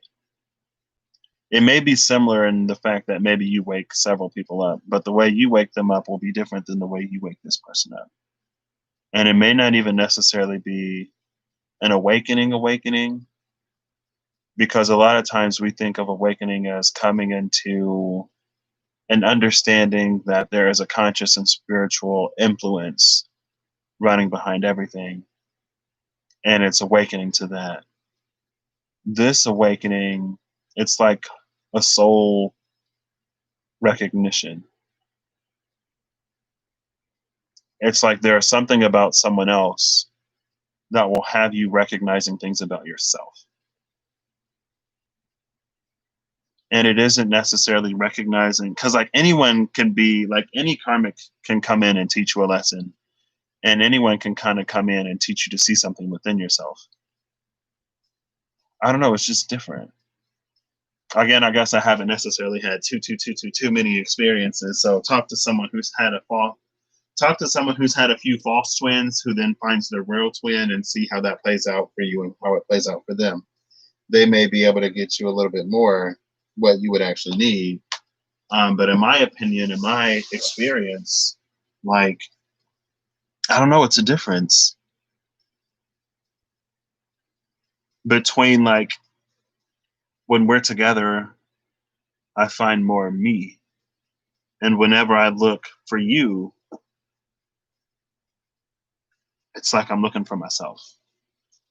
And that's why like the self-love kind of sort of just happened. I was like, I can't love you and not love myself. I guess I could have, but that's not who I am. I don't know. But that's what it felt like. It was like as these tower moments happen, it reveals more and more and more of your light. As you pour into yourself, your light intensifies and it calls to the one person who would see it before everyone and their mama starts to see it. And again, it's like it's different.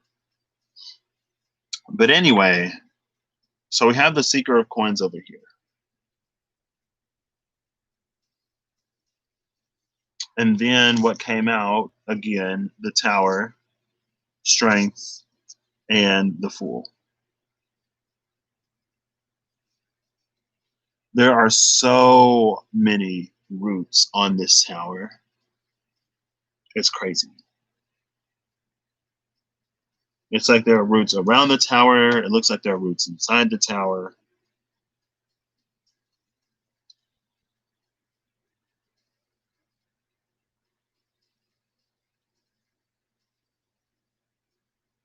Okay. So there's a crystal here at the center of the tower. And the crystal is being broken and fragmented. But it also looks like it's like the surface of the crystal is being broken, but as the cracks move out, they become roots.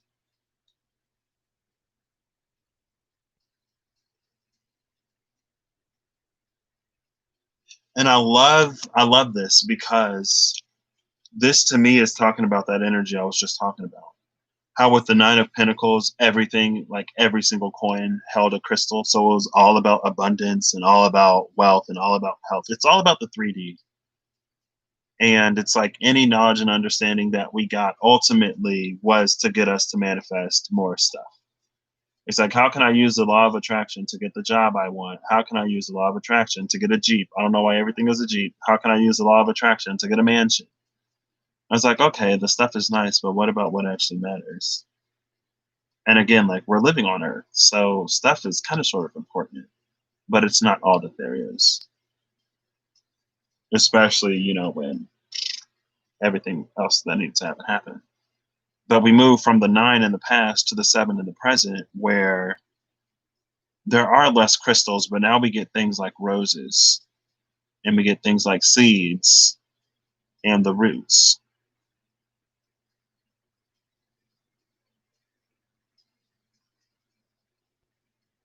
And to me, that's what this tower is about, because there's a huge crystal in the middle and it's cracking, it's fractured. And then we get all these roots coming off of the tower.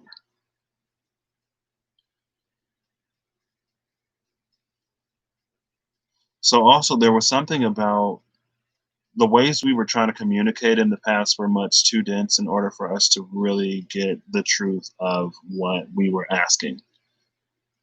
Um, but as the frequency lightens, again, communication will get easier. And I can't remember if I said it earlier today or if I said it last night, where I was like, instead of huge tower moments in order to get us to listen, it could literally just be like, hey, don't do this, don't go there. And you'd be like, oh, all right, bet. Right? No tower moment needed, no dark night needed to get you to actually listen. I was like, yeah, I know I shouldn't do it, but I'm going to do it anyway. And then, after a moment of time, oh, here comes the tower, because you already knew that that wouldn't stand. So why are you crying when the tower falls when you already knew the building was condemned? Like the building was condemned and scheduled for demolition before you even moved in, and you knew that. You knew that building was coming down before you moved in. I don't. Why are you upset? I'm sorry. I get it. I'm human too. But that's how I talk to myself too. I'm like, why am I upset? Like I knew this would happen. And sometimes it doesn't stop you from being upset because you still got to go through stuff. But sometimes it's like, you know what, you're right. Also, there might be something inside of this crystal, because I see at the top and at the bottom of the crystal,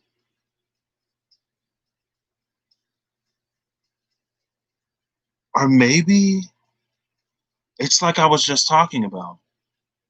the tower that was buried on top of sacred grounds. And so it's like this tower was buried on top of a forest, but nobody knew it was a forest because the seeds didn't start to sprout yet. And so now you got trees growing inside of a building.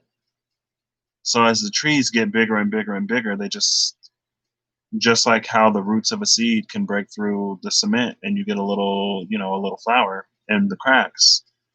You're gonna get this forest that's coming like literally in a building, literally like growing inside of whatever this building was. And as they grow, they just break it apart.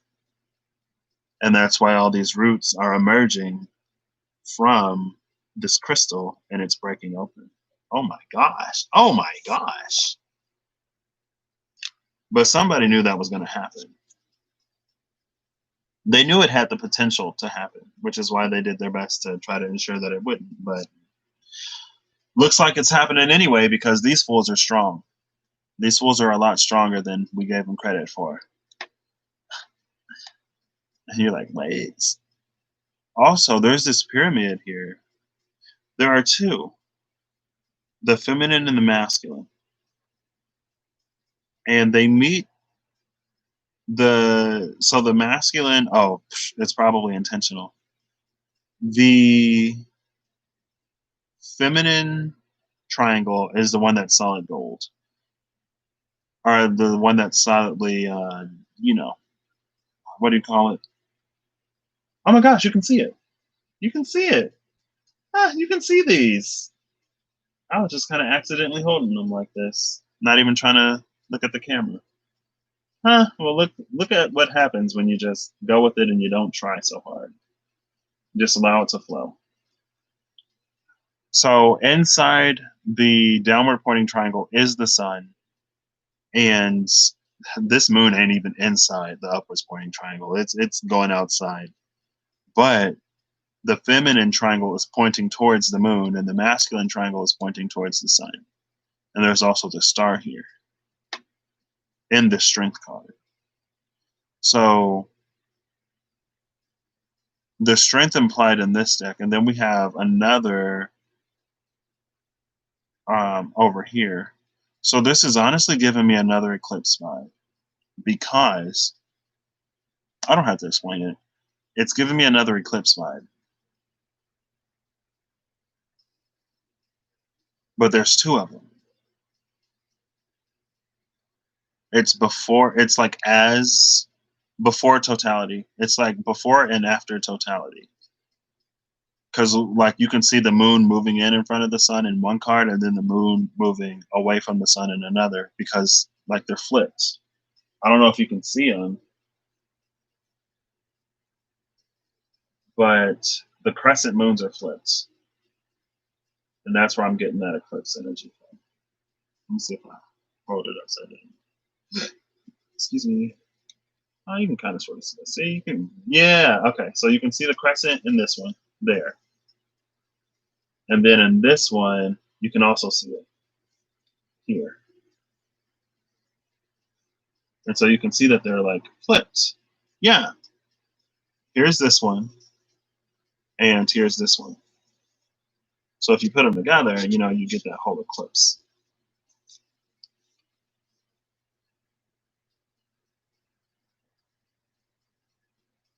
So strengthen the fool. I mean, that's just the courage to move forward, regardless. It's because after this tower falls apart, that's where we get the seeker, and maybe the seeker of the earth, because I said it's like she's pulling things out. Oh my gosh, that's it. Because I said she's extracting these things out of the sea. I'm holding this up like you can see it. She's extracting things. I'll just go through it, the motions anyway. She's extracting things from that seed.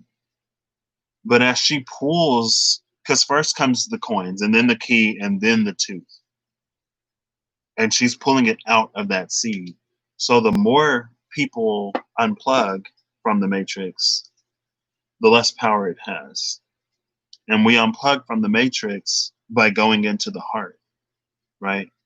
It's almost like there is nothing sort of like spiritually that you can do to escape from this matrix without going into the heart, because the heart is the only thing that can break it.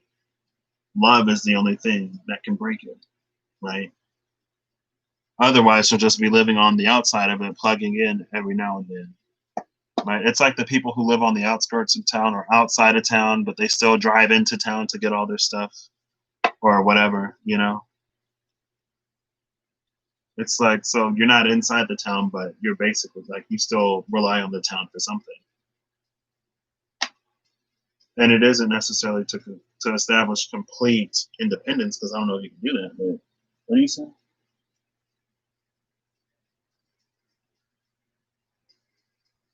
Yeah, you did.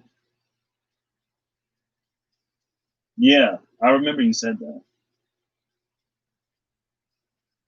That would freak me out, but I'm low key excited. I've seen pictures of like on the internet, it would be like, what would the horizon look like if Mars was as close as the moon? And then what would the horizon look like if like Jupiter is as close as the moon and the sky is like all planet? I'm like, oh my gosh, why is it so close?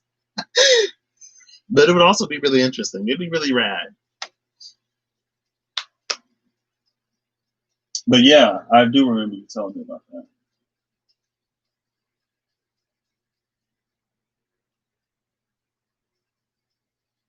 But it's also interesting because some people say that the moon is artificial, and they say that it's hollow and there's a lot of activity going on in the moon. This is why the heart is the only way to escape the matrix, because the moon has an effect on the water. The moon pulls the tides, and humans are so much water. And if you kind of sort of look at the world, not look at the world, humanity has been emotionally manipulated for a very, very, very long time. Um, and now we're sort of escaping that emotional manipulation again, because the heart of humanity is awakening. We're starting to actually care about people who don't necessarily look like us, even when it doesn't benefit us, even when we kind of sort of lose out by supporting someone else. People are starting to choose to do it anyway because that heart is coming online. When we're not in control of our heart, we allow the moon to pull, to push and pull, to tug at it. But when we come into it ourselves, it's like we sever that line of control.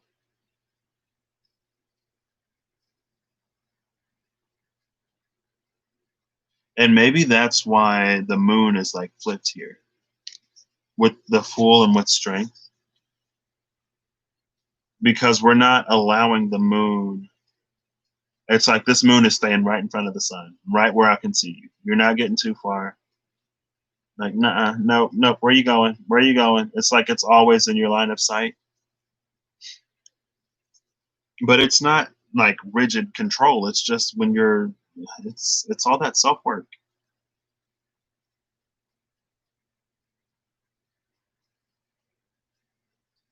Well, I know people say that. I've heard that like before the sun was the sun, then like Saturn was the star that we all orbited around. I've heard that like the sun wasn't always the sun or something like that. But I mean, I can kind of sort of see it, because it's like the star, our star is basically like a nuclear reactor, right? So before this nuclear reaction happened at this one place and it gained this gravitational pull, then we're kind of sort of just orbiting around what had the strongest gravitational pull before that. And then this happens and now that gravity is stronger, so we readjust and we gravitate around that, right? I wonder if there's like sun-sized comets that like, because comets are mobile, and so it's like there's these massive things with huge gravitational fields that as they blow by, they just like snatch planets from this system and snatch a planet from that one. Whatever's on the outside gets snatched up, and they start moving with this thing as it's shooting through the sky. Ooh, that'd be interesting. It's like, oh yeah, we're not in the Milky Way anymore. This our new sun just came and snatched us and pulled us right out. I guess we were too far from the galactic center. We were on the outskirts, and we just got snatched up. Well, maybe it'll drop us off in Andromeda if it's passing through by there, and then the Andromedan Galactic Center or an Andromedan star will snatch us from this comet, and it's like, oh, we're in a new space, right? It's like the collective shifts towards whatever frequency is dominant. Whatever the dominating frequency is the one that we just kind of sort of fall towards. So that's why we're shifting it.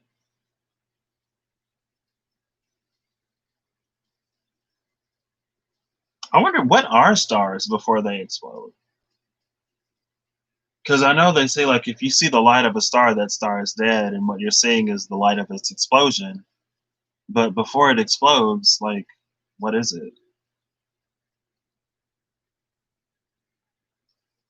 What if it's like a planet,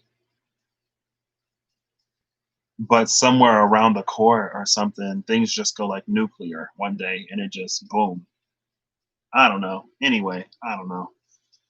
So last but not least, the seven of coins. The seven. Wait, I didn't shuffle this yet. I was like, oh my gosh, the seven of coins. Who would have imagined? But yeah, I see it. I don't know. What are stars before they're stars? Because eventually, the sun will die out. Eventually, all of the fuel that it had when it's exploding will just kind of go out. I don't know. What is a star before it becomes a star? It's a human. It's asleep. It's just another zombie in the masses, another person in the program before you wake up and you start to question things like Neo.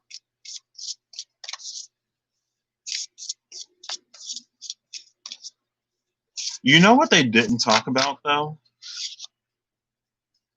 Oh, the Ten of Wands, girl. Let's look at it. We got lots of there are threads here. They never talk about how the other people in the Matrix woke up. Like, were they just ejected? Were they just pulled out of the Matrix, or were they actually starting to like question it as much as he was? Because the architect made it seem like Neo was literally the only person who would question the Matrix while inside the Matrix. But the Oracle did have all those people in there. So I don't know. I don't know. Because the architect was like, you're the only one who, time and time again, will break the Matrix while inside. And then we know that, like, Morpheus himself said that he was, like, saved by the previous incarnation of Neo. And Neo knew he would come back because that's what the architect told him. He was like, I'll let you pick 10 people and we'll do this. We'll play this game all over again. So, yeah, I'm just like, were they just pulling people out? Or were they actually starting to see it? I don't know. They didn't dive into it. I guess we would have to check out the books that they're based on instead of the movies. I never actually thought about checking out the books that they were based on because apparently The Matrix and some others, like there were 3 movie franchises that were all ripped off from one like series of books or comics or something. And they didn't even give her credit. I was like, ooh, girl, that's what they do though. That's what they do though. Don't let them tell you that they won't. Here's swords. We're looking for wands. I actually want to read the Ten of Wands. Ten of Wands. Ten of Wands. The Ten of Wands. Oh, I guess Wands is the first suit. Fire, inspiration, creativity, energy, wild, raw, passion, and excitement. I'd like some wild and raw passion. I'm not, opposed to using protection. Anyway,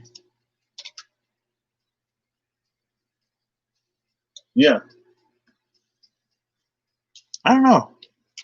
I have to ask the author. So, Ten of Wands. This is burden and pushing through. The Ten of Wands signals a period of burden. It is temporary, so don't get too focused on the extra effort you are having to put in right now. It is temporary, so don't get focused on the extra effort you have to put in right now. This Strength card and this Fool card are saying you're not going to be a novice forever. Like, this beginning period is temporary. Once you make the initial push through, it'll get easier. Because that Tower, like, once the Wrecking Ball comes through a few times, then it's a lot easier to take down, right? Then you just got to clean up the rubble.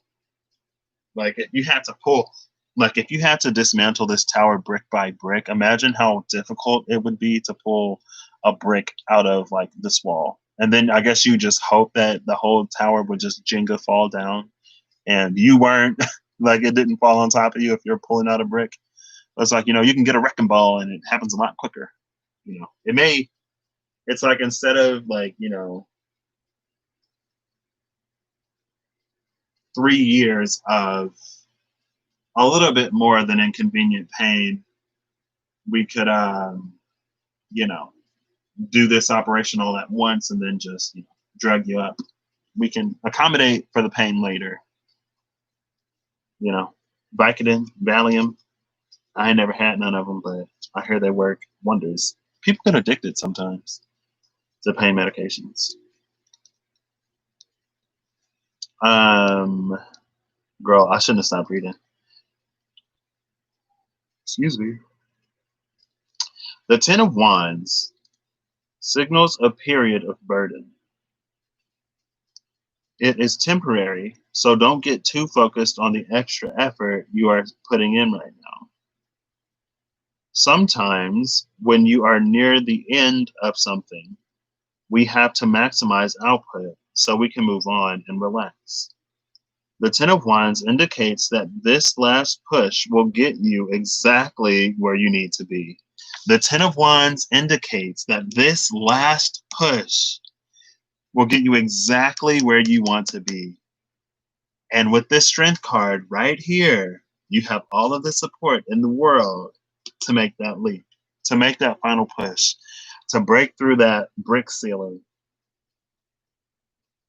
It's like you thought you saw daylight. It's like the Matrix. When they took him outside the Matrix and he saw, like, his eyes had to adjust to actual light. Like, you're about to see what actual real life sunlight is, and not that fake Matrix BS. Like the light is so much brighter. I meant to keep the 10 of Pentacles or the 10 of Wands on top, but that didn't happen. So sorry. But that's what's going to be happening. You're actually going to be seeing the light for the first time. And I like, the unknown is scary, so it makes sense. The Tower was there. It makes sense. There may also be an awareness that with your There may also be an awareness that with your found success, there are now responsibilities that you did not anticipate. Okay, yeah. You got to be a little bit more responsible. Sorry. Upkeep of our success can require... What? Hold up. Oh, upkeep of our success can require new aspects of ourselves, and sometimes they need to be delegated. Can require new aspects of ourselves. I love that, because I feel like that's what I was kind of sort of getting at with that King of Wands coming out of that page of the Secret of... It was the Ruler of Swords coming out of the Secret of Wands. If you pull this card and the burdens are not temporary, then you need to consider which you need to pass along to others. It can be helpful to check in with your body when it comes to making choices of what feels good for you and what doesn't. Consider getting quiet and asking your body what a yes feels like and what a no feels like. Oh my gosh. Someone literally said this recently. For example, a yes may feel like excitement in your feet. What? What does excitement in your feet feel like? A no may feel heavy in your belly. From here, think of the things on your plate and ask your body what it thinks of each. When you receive a no, meditate on what you can do to not move on. What you can do to move on from it. Sorry. That's interesting because I've seen a few things. No, it was the same person. I think it was Opal Oracle. It was either in her Scorpio video or the Taurus video.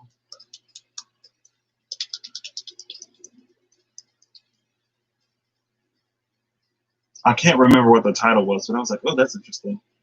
And she was like, there are so many, and it's also interesting because somebody else was saying something about indecision. I think it was Shonda Rhimes, Scorpio Goddess, was like, a maybe isn't a yes or a no. But somebody was like, ask yourself, is it a yes or a no? And whatever answer comes immediately to your mind is the one that you go with. And if you don't like the answer, then you can, I guess think about it, but that would defeat the purpose of going for it. And so I don't know. I really like that.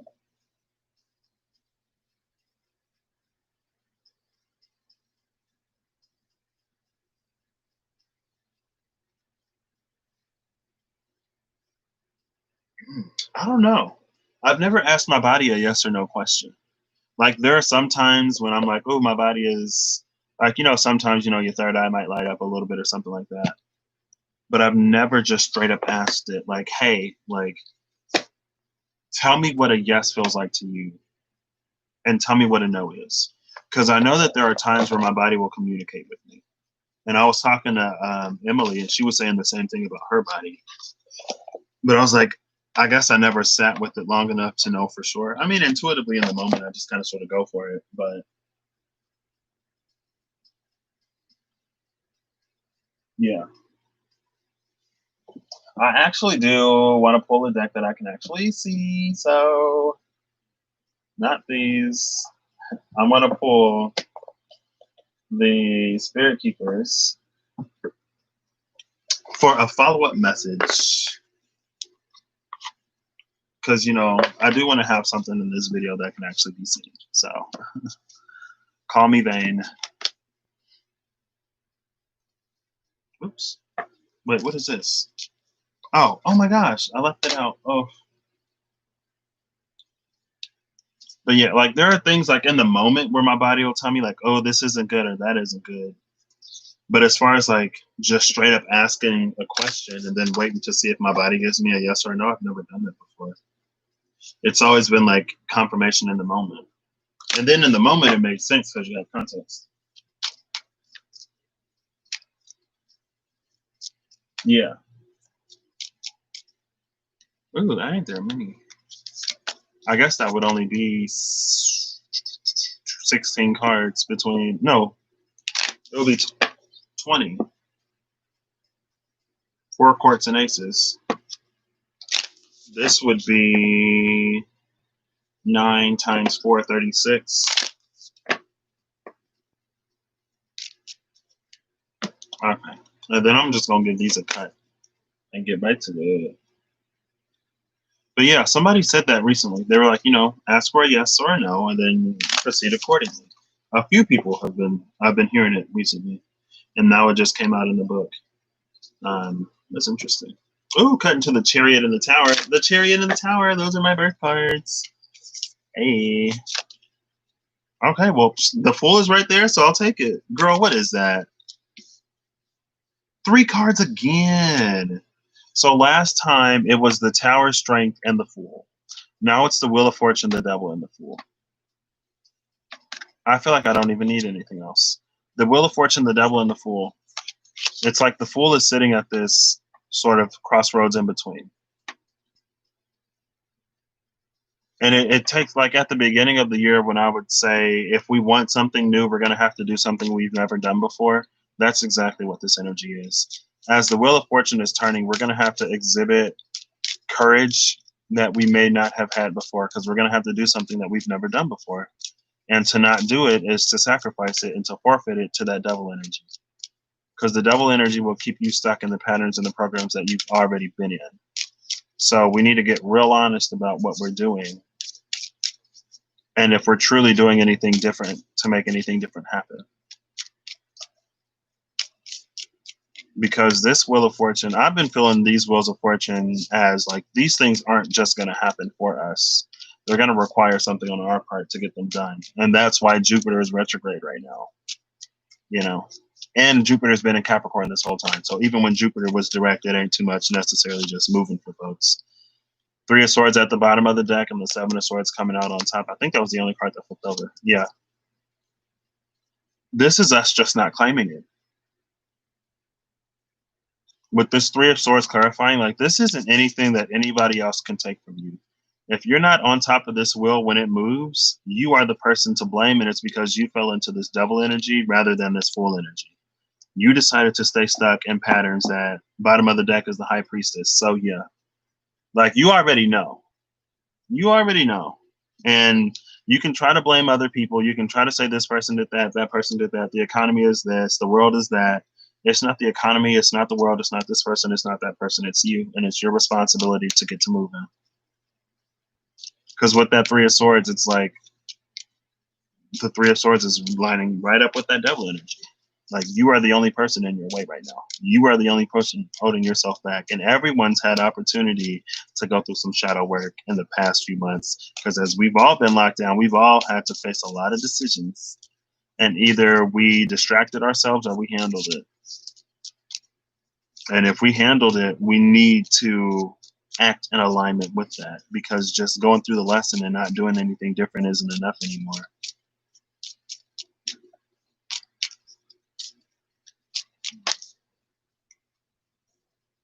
Hold up.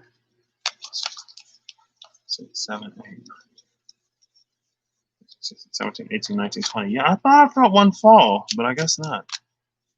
Y'all ever get phantom cards just like fall, and then you're like, wait, what? Ain't nothing there. I thought I felt it and heard it, but I guess not. Okay, so oof.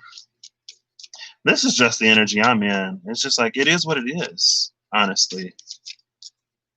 It's like, that's what being a co-creator is, right? It's like there's all this language and all this lingo and all these things that people have been using and manifesting, but it's like no one really fully, I don't want to say no one understands what it means, but it's like when you tap into the energy of being a co-creator, when you tap into the energy of increased manifestation ability, when you tap into the frequency of moving from 3D to 5D, like, that comes with a certain amount of challenge. It comes with a certain amount of self-accountability that you got to have, right? If you're a co-creator, if you're a master manifester, you have to do something. It ain't happening for you, right?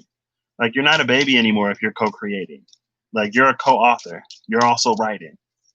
You're a co-executive. You are also executing and executiving. You're also making the decisions. Like, you are co. You are also responsible. You are also reliable. You also need to do something. Like, that's what it means to move up in a company. You get more responsibilities. You don't just get to, I mean, you know, okay, well, some people just pay themselves more money and don't do more. But, you know, realistically, it comes with more responsibility. You have to do more. Wheels don't just turn for you anymore. Wheels don't just turn for co-creators by themselves. You got to get the wheel to move. It is what it is. Like, so many people asking for so many things and not getting to the heart of what it is. But it sounds pretty, so everybody wants it, and everyone's been manifesting it. Everyone's been, like, whether like you actually are up to the challenge or not, like, a lot of people have been setting themselves on that path. And a lot of people have been using the lingo, establishing their platforms, doing this and doing that. And it's like, okay, well, I hope you're prepared to live the talk. Because it's like, be careful what you wish for. And just because you didn't know what you were getting yourself into does not excuse yourself. So you asked for it. Regardless of if you knew what it was or is or not, you asked for it. And a lot of people have been manifesting a harder path. because with great power comes great responsibility, and you got to prove yourself responsible. Bottom of the deck is that Father of Swords. What came out is the Ace of Wands. Bottom of this deck, I didn't check, is, oh yeah, the Three of Swords, I did check. What's the bottom of this one? Oh, the High Priestess. Okay. So at the bottoms, we have the High Priestess, the Three of Swords, and the King of Swords, the Father of Swords. So this is, again, this is supreme understanding. So with the High Priestess, this is spiritual evolution that comes at a sort of a price that gets you into this space. And you can choose to see these situations in the way that leads to self-empowerment, or you can choose to see these situations in a space that leads to victimhood. And even if you aren't playing the victim, you can still have a victimhood mentality. And with the victimhood mentality, you're going to be making the best of bad situations, because there are still things that you're not facing or you're not seeing as you need to see them to reach that truly enlightened space. And this is that truly enlightened space where you have more power and authority over your mind, but it's not power and authority over your mind that keeps you from being affected by things that you need to be affected by. Because some people take power and authority over their mind, but they use it in a way to keep themselves from seeing the things that they need to see. They use it from the space, like, even though you think you're not playing the victim, you're still in that victimhood mentality, where you will shield your eyes from what is happening in order to not be affected by it. But this is about, what this energy could be about is realizing and recognizing that, again, when things come to the light, they're coming to the light to be purged, and they're coming to the light to be purified. They're coming to the light to be seen. If they didn't want to be seen, they'd still be in the shadows. That's why they're coming to the light, to be seen and to be released. And some of this stuff is popping up to be seen and to be released, and some people are just pushing it back to the shadows and then thinking that they're doing the work. And it's like, okay, we'll see how far that gets you. Maybe it's your path. It's your journey. With the Ace of Wands, this is like actual, well, let's see. Because this could go either way up here. And so with this Ace of Wands, I feel like either this is you self-medicating. With this Seven of Swords and this Ace of Wands here, this feels more like self-medicating. This feels like you finding something that you can distract yourself with instead of facing what actually needs to be faced. Keeping this seventh sword under the tail of this fox, keeping you in this devil energy, rather than seeing it, allowing this fox to move, to return the seventh sword, for you to get what has rightfully been yours this whole time, and then to actually proceed in a way moving forward from a true place of power as a true co-creator. Right? And that's that. Yeah, I pulled out this other deck just to get a little bit more sassy. I wasn't sassy enough with the other one, so this one had to come out.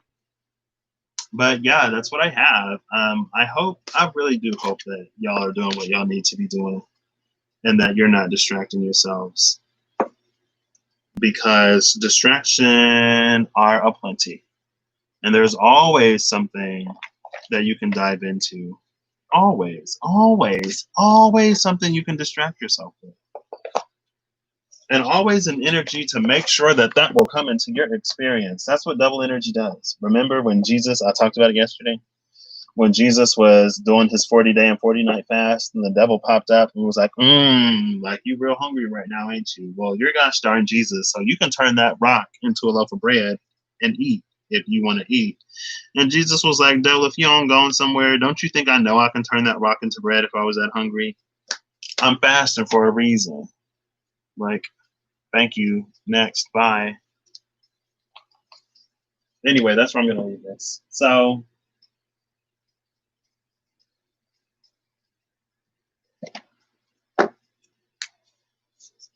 yeah, that's what I've been doing too. And it's like, I don't know. Personally, I feel like the more you do it, the less bothered you are, the less affected you are. the less you're kind of sort of like swept up by the energies and just like, oh my gosh, what's happening? It's so intense. I don't know what to do. Because it's like you're moving with the wave. You're riding it. Like when you're spiritually connected, when the spirit is moving, you're moving. There's less resistance. Resistance is what causes all of that. Oh my gosh, it's so heavy.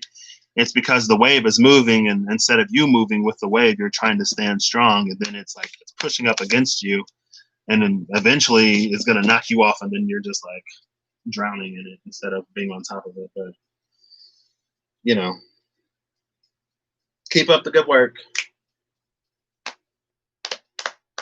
Shadow work ain't easy, but it honestly gets easier. Like shadow work is so much easier now than when I first had my first Dark Knight. Like, and they don't even hit the same.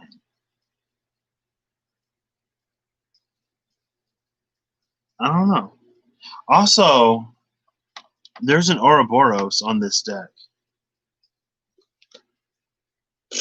As if y'all can even see this. There it is. There's an Ouroboros, the snake swallowing its own tail. And the Ragnarok riddle came on my timeline yesterday, which was extremely interesting. I have Scandinavian in my DNA, so a connection to the Norse pantheon. Who knew? I just got really, really, really into Norse mythology and the Norse pantheon like 2 summers ago. Or was that last summer? It was last summer because God of War 3 just came out not too long ago. No, it wasn't last summer. It was the summer before last. Yeah, 2 summers ago, I got really into Norse mythology. And then, I get my DNA done, and surprise, I have Scandinavian DNA. So I'm Odin's great, great, great, great, great, great, great grand nephew, like 15 times removed. Let me stop. What'd you say?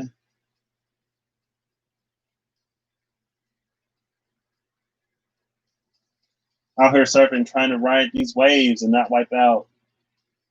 There's that connection. Girl, so many people were talking about like, oh, don't get DNA. See, that's the thing in my mind. It's like,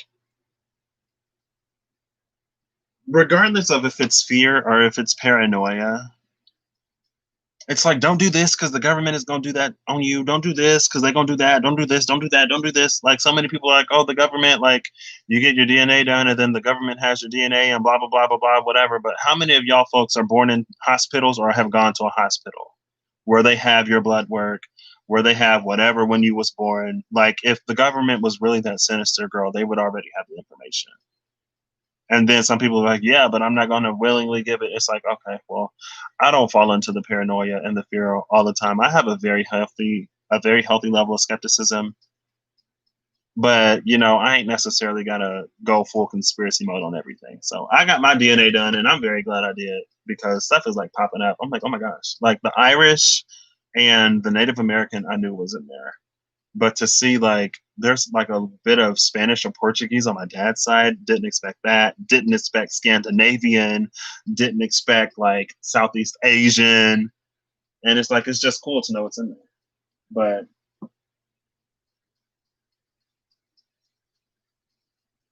yeah, girl, I didn't know that. Ooh, I'm about to tap into my Norse, my Scandinavian DNA, y'all. I'm about to tap into it. Oh, let me stop. I was gonna say if I pop up blonde haired and blue eyed one day, just know that I'm living my Scandinavian life and all my DNA is done reverted. I'm Pleiadian now. So, that's the Pleiadian in me that plays out in the mess.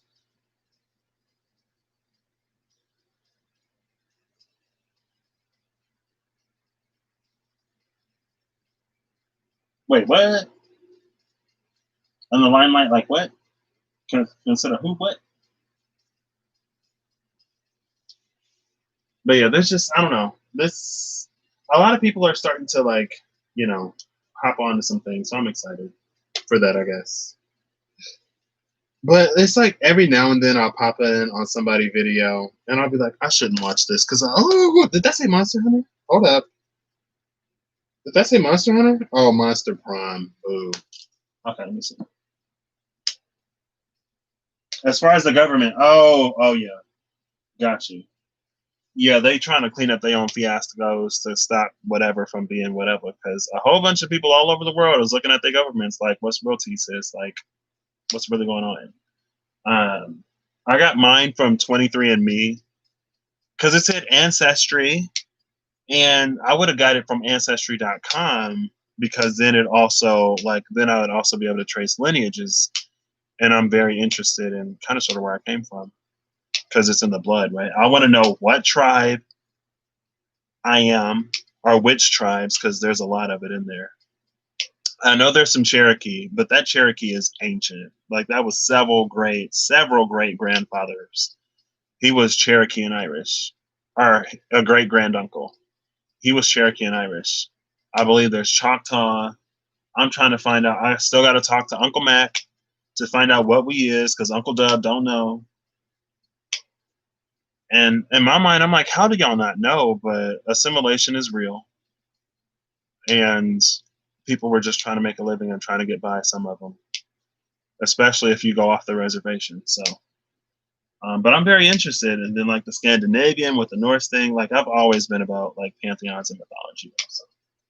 Anyway, thank you, Mimi, for coming in. It was fun. I hope, but yeah, I got mine done through 23andMe because they had a special around Thanksgiving or Christmas, where if you get 2 or more, you get them for like $99 each.